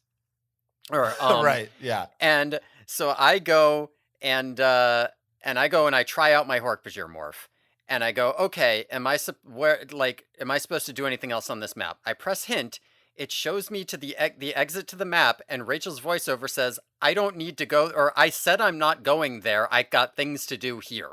And I'm like, "What the fuck? You told me you're not showing me the place I need to go." Well, it turns out what they wanted you to go do was go to the exit to trigger to flip to the point of view of the other characters without Rachel. But I was just wandering the map for a while, like, what the fuck am I supposed to do? I tried it out. I did it. I'm That's not pretty supposed to funny. go there? That's my hint? I don't remember running into that, but I don't know if it was just luck. Yeah, You it's probably just didn't press the hint button fast enough. You just left. they also apparently seem to have a danger room in Cassie's barn. Yes, they do. Because you practice the Hork-Bajir morph by doing a fight in the barn. I'm like, what? Yeah. What are they? Can they just summon controllers here? Yeah, you go down to like the basement of the barn or some shit, down some ladders. There's a keypad and then some Hork-Bajir spawn. You fight them. I mean, the whole secret identity thing in this game. There's many times when it's just like, surely Visser 3 can see these 4 human children 20 feet away. Like, what? Mhm. Who are we kidding here? But yeah, so I mean, and some of those puzzles in the overworld too. The in particular, maybe this is just me, but Mhm. the laser reflecting one, I had that took me a long time. I got pretty mad doing that. Mm. Those You weren't might too be bad better for at me, those. but I will say this, I did feel like there's, like, a pipe one, Yeah. and by that I mean there are 2 pipe ones and 1 laser one and 1, like, flip the lights one, Mhm. and that's it. And Yeah. I was looking at these, like, I've played all of these in variants before. It's kind of odd that you decided to do one of each and no other ones. Like, why didn't you start with an easy one and then get harder and harder? The laser one, like I said, it was not too bad, but it was not what I would have picked for your first laser puzzle in a game. It's not what Mm. I would have picked for your only laser puzzle in a game. It was very weird that the more we talk about it, the more it does just feel like, okay, well, it's a platformer, but it's also an RPG, but it's also a fighting game. But also we want it to be a point and click game. But like, it's pretty important that we have these like a puzzle game. Like Yeah. what are we doing? And what kind of puzzle game? Oh, three different kinds. What are we doing? Yeah. It really feels like they were just trying to fill out the back of that box to be able to say, this game has everything, man. You can fight, you can explore, you can run and jump, you turn into animals, you do puzzles, you get items, you have to solve a mystery. It's everything is in this game. It's on paper, it's a kid, you'd be like, "Holy shit. It's this is my dream game." Mhm. But it's just not it does not feel seamless. It feels very patched together. I Mhm. mean, literally, like when you go from one level to the next, it's just a loading screen.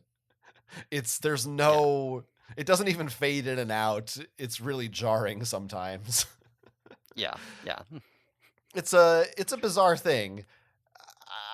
I don't know. I don't know. What else? What else do we need to say about this game? And So I think one thing we haven't really touched on is like what happens in this game because there are mm, cutscenes, there is dialogue when you're picking up these like none of like this the thing that sucks also about the point and click is that none of that is in service to the story. Right? It's like, oh, Chapman dropped a bug zapper, that means I can get cockroaches. Oh, remember this random magnet that was just sitting there for no reason? I can use it to get this key out of this grate that I can use to open this door, right? But there is a plot. Like there's a thing that is yeah, going on in this game. None of the point and click has anything to do with it. None of the platforming has anything to do with it. Like the platforming will be like, I have to get into this building where the next part of the game is. None of the right. fighting has anything to do with it. It's, oh, I'm in the Yerk pool. The next cutscene will happen here, but there's a Hork-Bajir, right? But there is a story, and we haven't really talked about it. I for that getting the key out of the grate thing too, by the way. Hmm. That also feels like such a because you combine the magnet with the string or something, Yeah, but you but don't you don't actually do it. do it. Yeah, Yeah, the no, game you just just does it. yeah, you go there and they're like, "Oh, you could combine the magnet with the string." And now you go into your inventory and I'm like, "Ooh, does that mean I get to drag that?" No, now I have a magnet combined with the string in my inventory already. And Cool. that really just feels like they had to have planned on Mhm. you being able to do that. Like they wanted to make this that point and click game and they just didn't have the budget or time to do it. Mhm. It's bizarre. But yes, the story of the game. It's summer vacation. Mhm. What we find out that they're doing is that the Yerks are you'll have to tell me if I get any There's of like this two wrong. different things. It's a little convoluted. The Yerks are getting the DNA of animals, I guess, so that Visser 3 can morph into them. And Yes, one of that is one of them, the things happening. Yes. And it's a little first of all, you pick up the canisters, and I guess those are supposed to be for Visser 3 cuz I guess it would be really bad if he got his hands on a llama. But anyway, yeah, and why are they yes, that just is part of it. sitting in a field or something? I don't know. Yeah. um, but then you find out there is I forget the name. Do you remember the name of the creature? Yeah, It's it's a a real Gorgonopsid. Gorgonopsid. Mhm.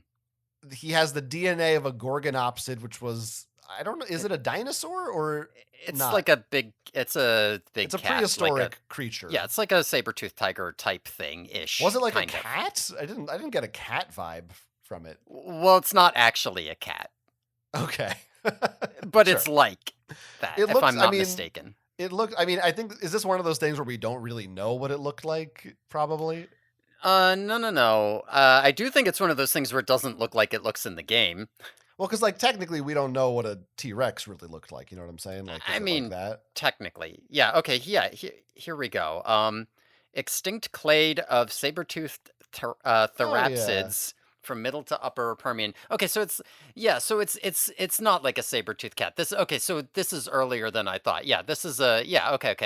Yeah, this is a Permian It thing. looks This is like a like big one of the dinosaur with first fangs. this is like one of those things that would have split into mammals and dinosaurs and lizards. So anyway, the Yerks have the DNA of it. They have a fossil, Yeah. and Yeah, they have they. a fossil of it, and they're worried that Visser 3 they have a fossil of it because okay, Cassie's parents are doing Oh right. a survey of the local animals, all of them, for a mining thing. And so the Yorks are interested, and so we're worried about Cassie's parents. But then, when they're doing the survey, they find a Gorgonopsid fossil.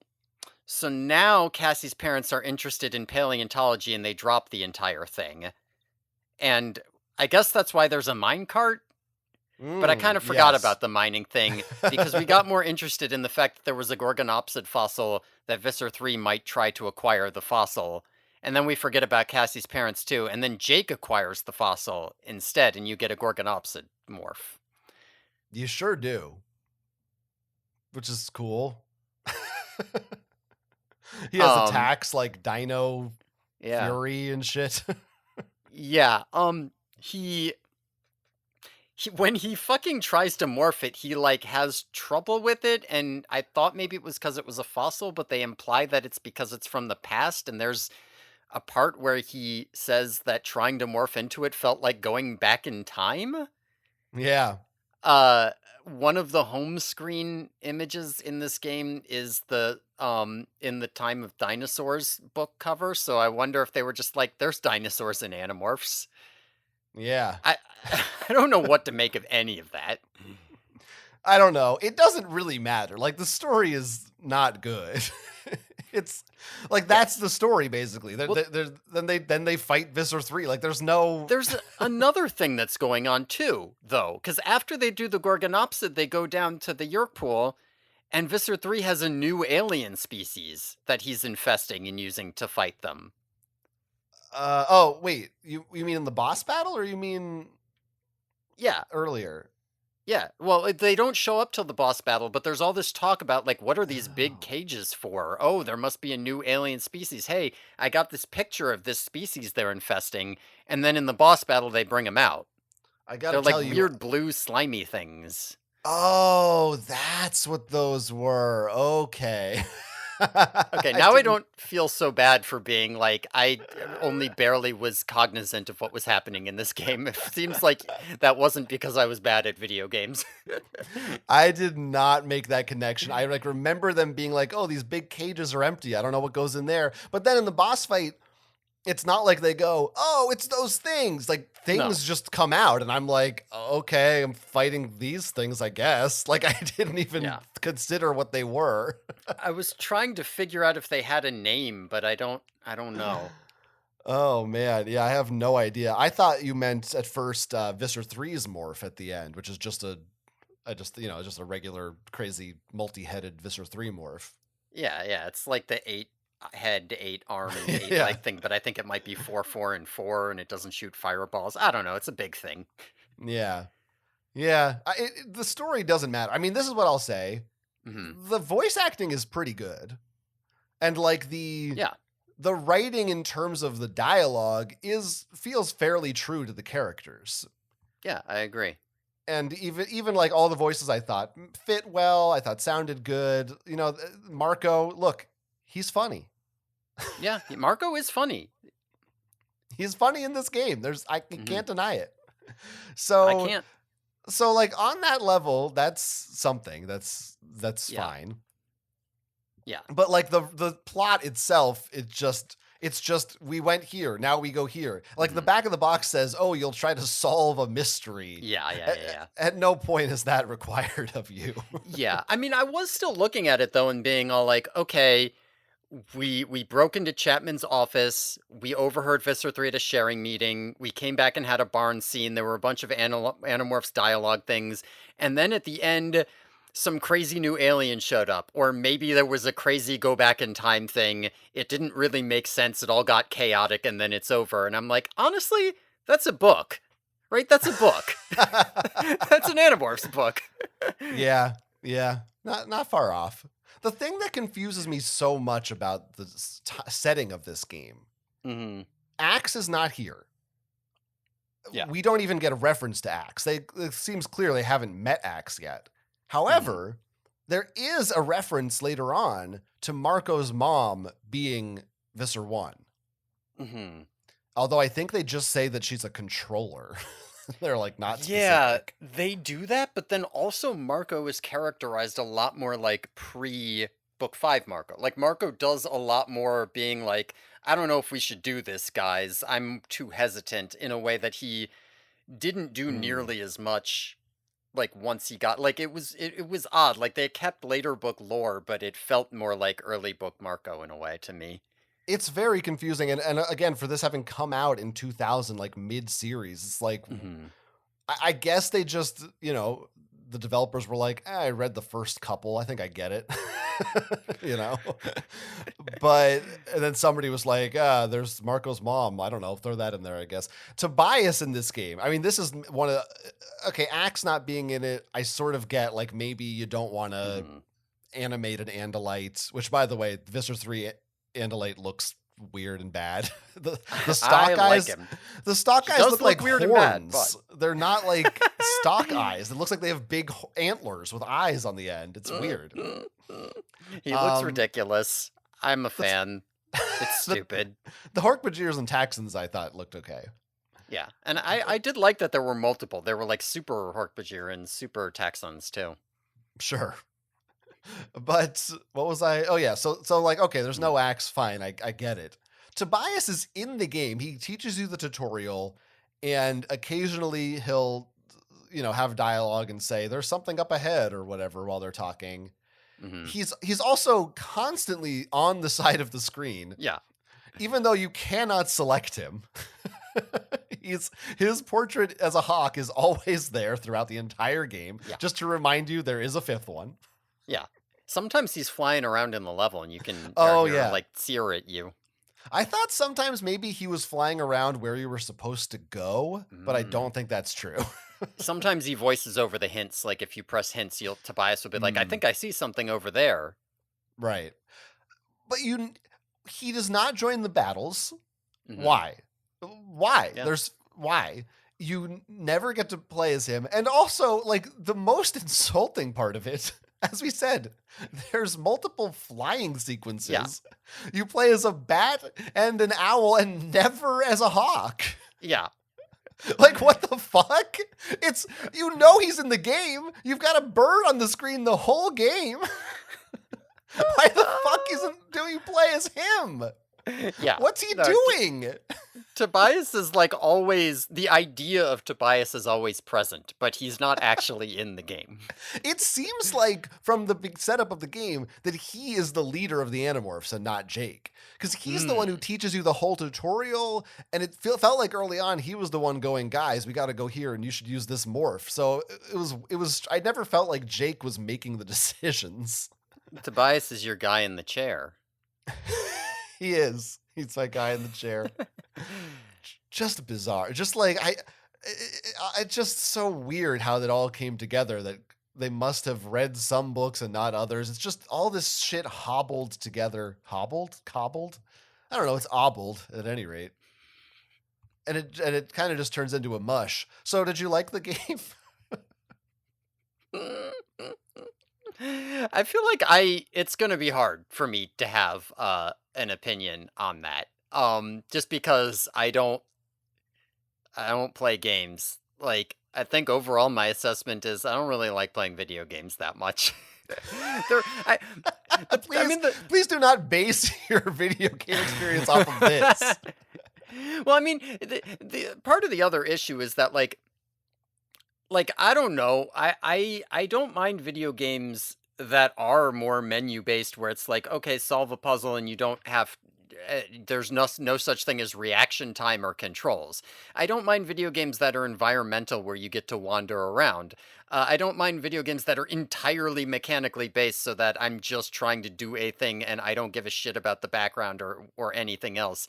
But a game like this is just not in my wheelhouse. I would say no. I would say I didn't really enjoy playing it, but I don't know. It was I did like the dialogue. Um, I did like some of the silly looking sprites and shit. There were things about it that I enjoyed. Overall, the experience of playing it was not fun. So, what's your IGN rating? Um, I'm gonna give it. Keeping in I'm mind gonna what you give gave it. last week's games. I don't remember what I gave last week's games. I think you had like a 3.3 and a 5.5 or something. Hmm. I enjoyed Hawk Rescue more than this, but not. I didn't. What the fuck? I didn't enjoy Hawk Rescue, but Okay, so what's your rating? I don't know. Let's say 4.1. I don't know what Wow. these ratings are out of. Maybe they're not out of 10. They're Maybe out of that's the 10. problem. No, Maybe they're they're out of out of 10. 20. No. um I I mean everything you said is pretty much accurate. This is just a hodgepodge of a game that in an ideal world, if this team if they had 4 years to make this game, then that this it doesn't sound that crazy from a modern you think of a Grand Theft Auto or a Hmm. I don't know, an Oblivion or something where it's like, oh yes, nowadays you can get these big open world games that it has crafting and it has fighting and it also has exploration and all these different systems you can explore and that's great. But they're usually AAA games made by big studios that costs hundreds of millions of dollars to make. And they just didn't have the resources to get those things across effectively. They should have just picked one or two of these. And this is going to be a recurring theme. It was with the TV show, I think with all these video games as well, where I just am dying to know what this development process was like.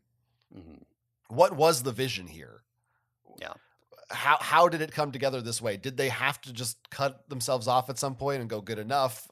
Was this their hopes and dreams? Is this what they really wanted? I don't know. Yeah, I mean, Uh, to me, it does kind of feel like talking about it here, it feels like a lack of a vision. It feels like I'm just gonna, I've seen a laser puzzle, right? I've seen a running platformer. Just do that again a couple times. I don't know what I want my game to be. I want it to be an Animorphs game, right? Like a little Animorphsy story, and put some video game segments where you play in between. How do you play? I don't know, some like in a video game, like that. Do a couple of those things. It doesn't feel like there was a coherent vision that failed or anything like that. I think it is also worth circling back to the playtime on this, that it took you, like what you said, just mhm. under 5 hours to beat it for the first time as somebody who never played it before, as somebody who can actually play video games.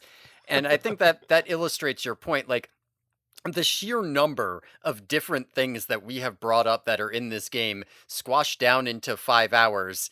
As you said, if this was 30 hours worth of stuff, then maybe you'd have a couple hours of each of these kinds of things, and then that would be pretty cool.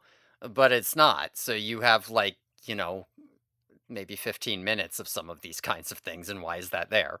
Yeah, I think if I played this game again right now from start to finish, knowing how everything Mhm. worked, I could probably finish it in certainly under 4 hours. I I actually, out of curiosity, I checked to see if anyone speed ran this game. There are 3 times on speedrun.com. It's about an hour 50, which feels way too long. Well, remember, you do have to sit there for a lot of dialogue scenes Mm. that you can't You skip. can you can skip some of the sentences by spamming action 3. Oh, I never figured that out because I liked listening to them. Well, I had to do that once because I got or I thought Oh, I got stuck. And so there was one point where I actually did get stuck, uh, because it like I had to go to a location in morph, and it was giving me the morph sound, but it wasn't letting me Oh, morph now hold again. on. Do you remember where that was? Not quite, but Because I I I think I had the same thing. I had one. mm, I believe I was Cassie, I was Cassie too. Yeah, and I needed to go through like a log yeah, or a thicket, and it yeah. wouldn't. I wouldn't get the morph, and so I restarted that section. Yeah, I reloaded that level, had the same, and it worked that time. Yeah. Okay. So I had a later moment where you had to go to a location and dig because you were looking for something and there was a map or whatever. Right. But I just was like, "Oh, I'm supposed to go to this place on the map, I guess." And it looks like I'm near an exit to the level and the hint says go here. So I'm like, I go here and there's a noise that meant go into the inventory and click the shovel, but I thought it meant morph. So I'm like, I guess this is the same glitch again. So I restarted the game. Still didn't work. So I was like, well, let's replay. Maybe it's a weird thing. Let's replay the last level, like load the game from the last level, replay the whole thing. And that time I started skipping cutscenes and I just couldn't. I was like, I don't know what the fuck I'm supposed to do. I actually watched someone else's playthrough and I was like, oh, it's supposed to be a shovel. And then that was the only time I did, in fact, have to cheat because I couldn't. I was just like, if I hadn't run into that glitch the first time, I probably would have just assumed I was doing something wrong, but since I already had that problem, I was like, I don't know, I'm probably supposed to morph to leave the level and it won't let me. Yeah. This one's a skill issue. This one's on you. Yeah, sure, why not? But I did for that figure out, or maybe I read in the manual you could do it, and that time I was like, I'm not listening to this conversation like 3 or 4 times. Anyway, I do think if I were a kid, if I was a kid, in fact, in the year 2000, if I Mhm. had played this game at that time, I think that while I would have probably been very frustrated at it about it because I wouldn't have been as good at it and I probably would never have been able to beat it at that time in my life, I also think I would have been obsessed with this game and I would have probably played through the first half of it like 20 times just thinking about it. And because there is something, especially at that time of being a kid, where video games seemed, I was much more forgiving of them because any kind of a video game was a miracle in my Mhm. mind.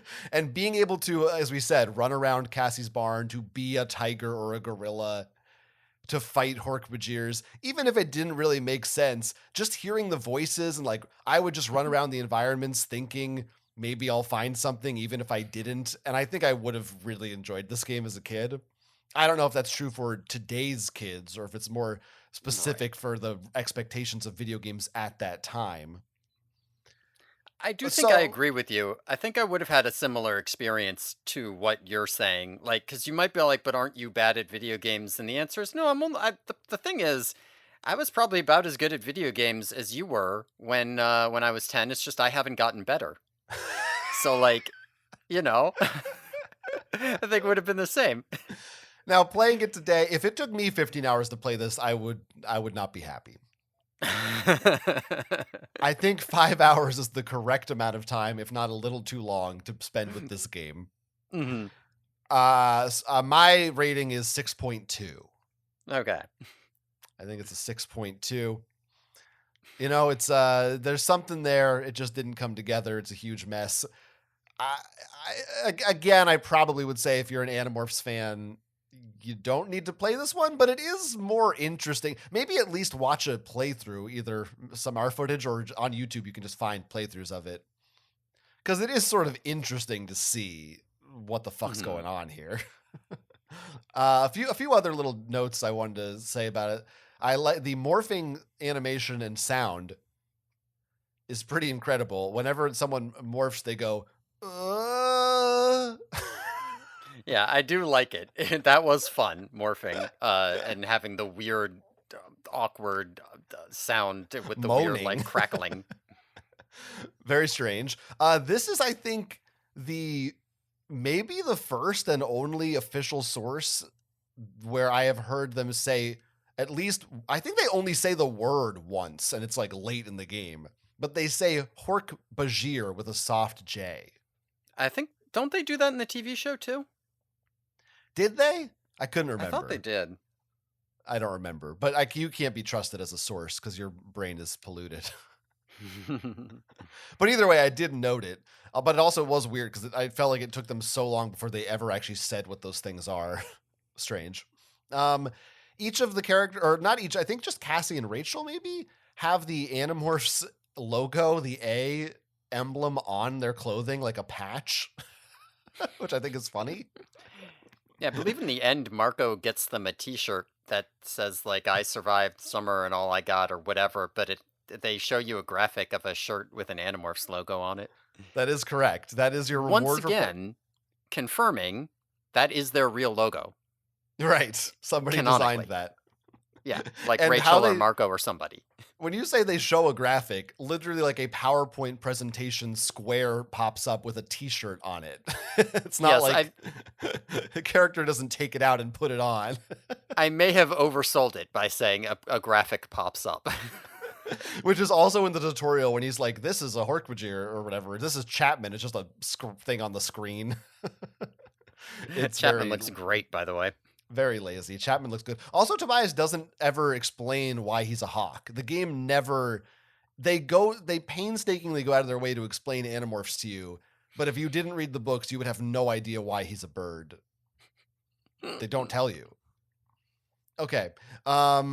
There is a little meta thing at the end where Rachel says there's obviously going to be a sequel. So that didn't happen though. It's a real shame.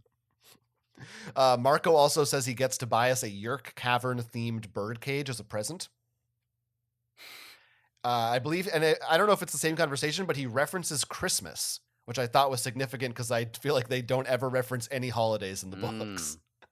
Yes, he does reference Christmas. Another thing too is some of the attacks are called like Andalite Lunge or Andalite Revenge, even though you don't play as Andalites. Interesting. Those must be the special ones. Yeah, like yes, probably. The unlock ones. Yeah, because I never saw anything like that. I did like there is Hork Pounce. I really like Hork Pounce. Hork Pounce. Yeah, Llama Tsunami, I think I already said. Furball is one of the bear ones. There's some good ones out there. Some of them are good, but again, they're all functionally the same thing. Right, yeah, it's more just the name that's good. It's not the actual attack itself. And finally, what you also get for beating the game is you do unlock something. You unlock 3 bonus levels, which is another version of the tiger level. I forget what the other, I think like a flying one and a fish one. Maybe you get like 3 new variations of those platforming sections. I didn't try those. I was done.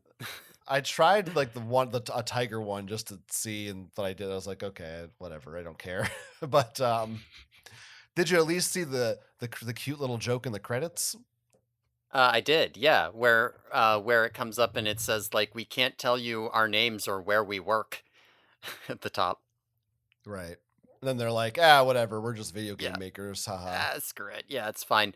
I found another Easter egg in the credits as well by mistake. I wasn't looking for it, but I ended up noticing it.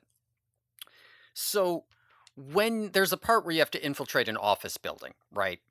And you get a list of all the office numbers, and they all have like names and numbers next to them, and you're supposed to know, oh, we're supposed to spy on this guy Foster, so I need to remember his number, blah blah blah. Which I didn't remember, by the way. I looked at that and I was like, who the fuck's important on this? Well, one of the names on that list was T. Rizzo.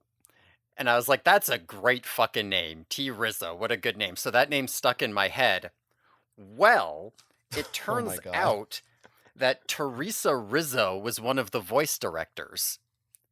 And so I have a suspicion that all the other names on that list are people who were in the credits. I mean, I think I could have made that guess without ever seeing the credits. It's probably accurate. That's reasonable, yes. But listen, I did get a little bit focused on T Rizzo. I was pretty happy with T Rizzo, and I was even more happy when I realized it wasn't a joke name. Yeah, yeah. Well, I'm in the manual. They also have a credits page here. Oh, she Mm. was the producer. It says, Oh shit. "You idiot! You didn't even get her job right." No, that she was definitely listed. I under that, so she might Okay. just have had multiple jobs. Yeah, yeah. She's under voice direction as well. Yeah, I was gonna say that's what I have. That's where I noticed it. I You're wasn't kind of looking for cutting it. her So short from, she's the fucking producer of the game. yeah. Well, I don't pay that close attention to credits. So Well, this is this is why I what we don't. should. This is why I don't know anything about like, oh, who's that guy who's in all these movies? Who made all these movies I've seen? I don't fucking Right. know. Right. I You don't don't pay remember attention to you that don't shit. remember I who don't the care who made it. Wachowskis are? Yeah, you don't remember Wes Anderson? Who the fuck is that? How would I know if I watched a Wes Anderson movie? There's no indicator. Could be anyone made that movie. Anyway, as long as we're talking about the credits, there's more of this episode, don't worry. Because we got to Yeah. dive into some of this. This game was published by Infogrames, developed by Gigawatt Studios, or Gigawatt, as Doc Brown would say. Hmm. He's the doc, so he would know. Right, right, right, right. This studio is defunct. There is a Gigawatt Studios on Twitter who I'm pretty sure is not the same one that says they make Roblox games. I don't think it's related. This Gigawatt Studios, their first game was a Men in Black game in 1997. They also made a Pinky and the Brain game in 98. Something called Sci-Fi Pinball in 99. Then Animorphs in 2000. Then they had a few other games that looked like shit, a Barbie game, and then I guess they just went under. But also another thing that's on this page I found, it says that the co-founders of the studio and the company also worked on the Disney theme park Disney Quest, which was like a virtual reality Disney experience, which I did one of those somewhere once. I think there maybe was one in one of the parks proper, but I did one like outside of the parks. That was kind of cool. I don't know. I thought that was interesting.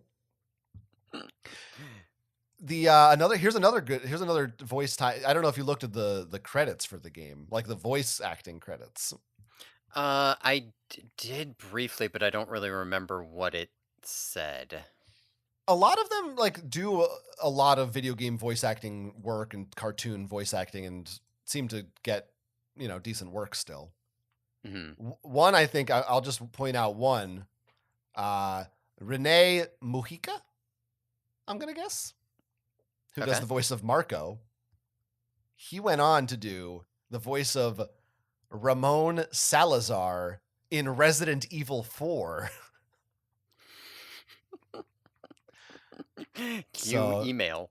that one's for Steven. Pretty exciting crossover there, I thought. I also wanted to read, I was trying to find, are there any like reviews of this game from back in the day? And I found very little on that front. There is an archive of a website, morphs.com, that's morph with a Z, where someone gave their impressions of the demo. At some point, there was a demo disc you could get of this. I don't know if it was just being given away at PC stores. This apparently book 45. Wait, book 45? Oh wow, that's so much later. Wait, that doesn't make sense. I don't know. According to this page, book 45 was being shipped with a demo disc for this game. Damn. So it's not impossible that I could have had a disc for this at some point in my life and just lost it or something. Yeah, interesting. She said she got it at Walden Books. Anyway, she gives her impressions of the game, which is mostly just describing what you do. But at the end, the quote is, "I am so going to get the full version when it comes out. I'm nearly bursting with ecstasy and excitement at the demo alone." The demo probably offers everything the game does. Demo alone is in all caps. Okay, then there's a GameFAQs review from user Nobu810 from 2003. And their final recommendation is, this game is a pretty rare find. However, I wouldn't suggest the search unless you are a fan of the Animorphs series, much like me. But for the average gamer, this game is definitely not recommended. Final rating 7. 7 after that? Yeah, they gave the gameplay a 7 out of 10. They gave the story an 8 out of 10. They must feel not recommended, but 7. Okay, yeah, They gave continue. What's the rest of that? the graphics and sound 7, playtime replayability only a 6 because they said it's pretty short and there's no reason to play through it again. I mean, this is the IGN school of anything 7 or below is bad. Okay, but then this is my favorite one. From the superkids.com educational software review website. I mean, this is educational, I'll tell you that. Educational value. Animorphs Know the Secret tries to get players to be detectives, to solve the mysteries behind the shadows. Okay, blah, blah, blah. One 9-year-old tester stated that he found nothing educational about Animorphs Know the Secret, and that it is, quote, just a really fun game. True, if you believe that education is limited to the 3 R's. But here, kids have to use some logic and observation skills. Of course, all of this is done in the guise of another save the world from the bad guys, seek, combat, and conquer style amusement. Kids in the 8 to 10 year range will love the seductive graphics and mystery element behind the story, as well as Animorph combat. Especially any child who enjoys the book series, since the interactivity of the program takes the stories one step further. The program carefully details pertinent background information. The characters are fairly consistent with the books. One 9-year-old tester who found Animorphs Know the Secret fascinating was a little unnerved that one character morphed into a different character than in the book series. But he still gave the program a 9 out of 10 and said he would spend his own money to buy it. Of course, the combat sequences were his favorites.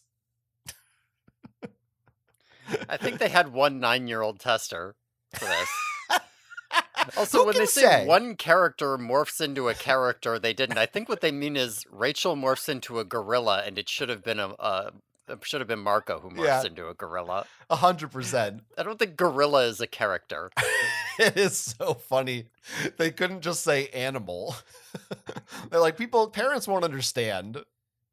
I don't remember. What did that fucking kid say? Something about morphing? I don't know. No one's going to care. It also says What for a the bottom glowing line, review. it says, this is. It is geared for everyone, but in truth, the biggest pull will be to children who already find Animorphs titles appealing. This is an audience composed primarily of boys 8 to 10 who have parents who are comfortable with the good versus evil Animorph combat element. I feel like Yep, that's it. that doesn't actually sound like the Animorphs demographic. It's certainly not the demographic of like the fandom. I don't know. It's I don't know. It is strange. It is strange, but that's all I could find. I don't know if this game was ever reviewed like in a gaming magazine or anything. I fucking love this game is educational because you have to like observe and your environment and solve puzzles when just actively it's like you don't it won't let you leave if you didn't see it. You press the hint button to it'll just show you where it is. The puzzle is repeat red, blue, yellow. Also, I failed that puzzle. I didn't even find the first key card. I just brute forced it. I'm dumber than an 8-year-old. Listen, I'm giving them credit. This is from a time when, video games weren't very widely accepted.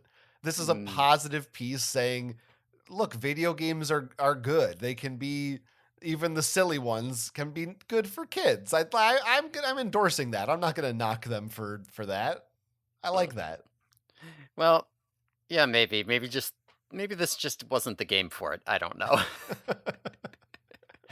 Yeah, it's a bizarre thing. It is very bizarre, and I don't know what I think. The other next two games will be more straightforward. I am curious how you will fare. Honestly, I am truly shocked that you finished this game. Kind of impressed, kind of proud of you. Thank Honestly, you. this is not. I wouldn't. I mean, the game. I mean, I did play on easy difficulty, but all that affects is the combat, I think. Oh, and maybe the puzzles, the laser light ones, I don't maybe. think it affects the puzzles. I'm not sure. I I know I what. think it At might least give one you of more them. time to finish the obstacle Mm, courses, which I still ran out Jesus. of time on. Yeah, I'm like those were like razor thin margins. Maybe it doesn't then. Some of them were at least. It felt like we didn't even say also the finale of the game is you get to escape from in the cavern as the different animals 4 times in a row, the exact same sequence. Mhm. Mhm. Sucked. It really sucked. Bad. But like the fact that you are quote unquote not a gamer and you're bad at these kinds of platforming action games and you finished this, it's like, that's pretty good. Like this isn't a intuitive game. Like it's not you did pretty good. You should be proud of yourself. Yeah, I mean, I was more than ready to quit like 2 hours in. It's just like, all right, I'm done with this. Have no desire. But you know what? It's for the podcast. I have to finish it. I have to know. Yeah. Like, I can't just be all like, oh, I played a couple of levels, but I don't really know where this thing with Chapman is going. I needed to find out about the Gorgonopsid and stuff. You know? Yeah, I thought I'd be explaining it all to you. But Yeah, no. you never know. I was like probably gonna go watch like a long play or something on fast forward and just try to if I couldn't finish it, but no, Mm. I banged it out. I did it. I offered you my save data so you could just try the practice levels.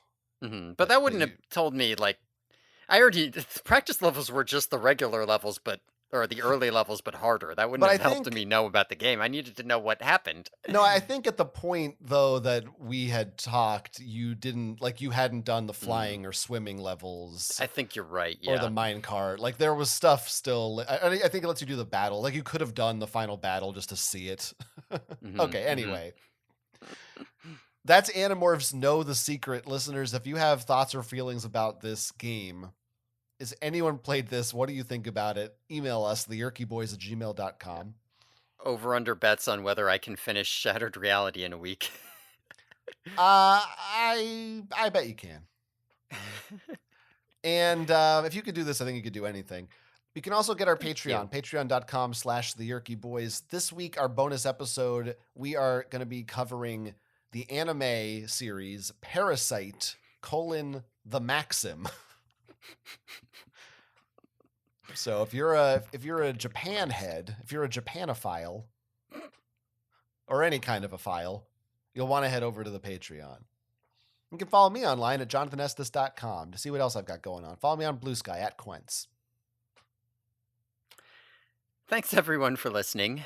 Tune in next week when we will be talking about Animorphs Shattered Reality, in which I don't know, reality shatters or something on Fuck the you. Yerky Boys. Fuck off.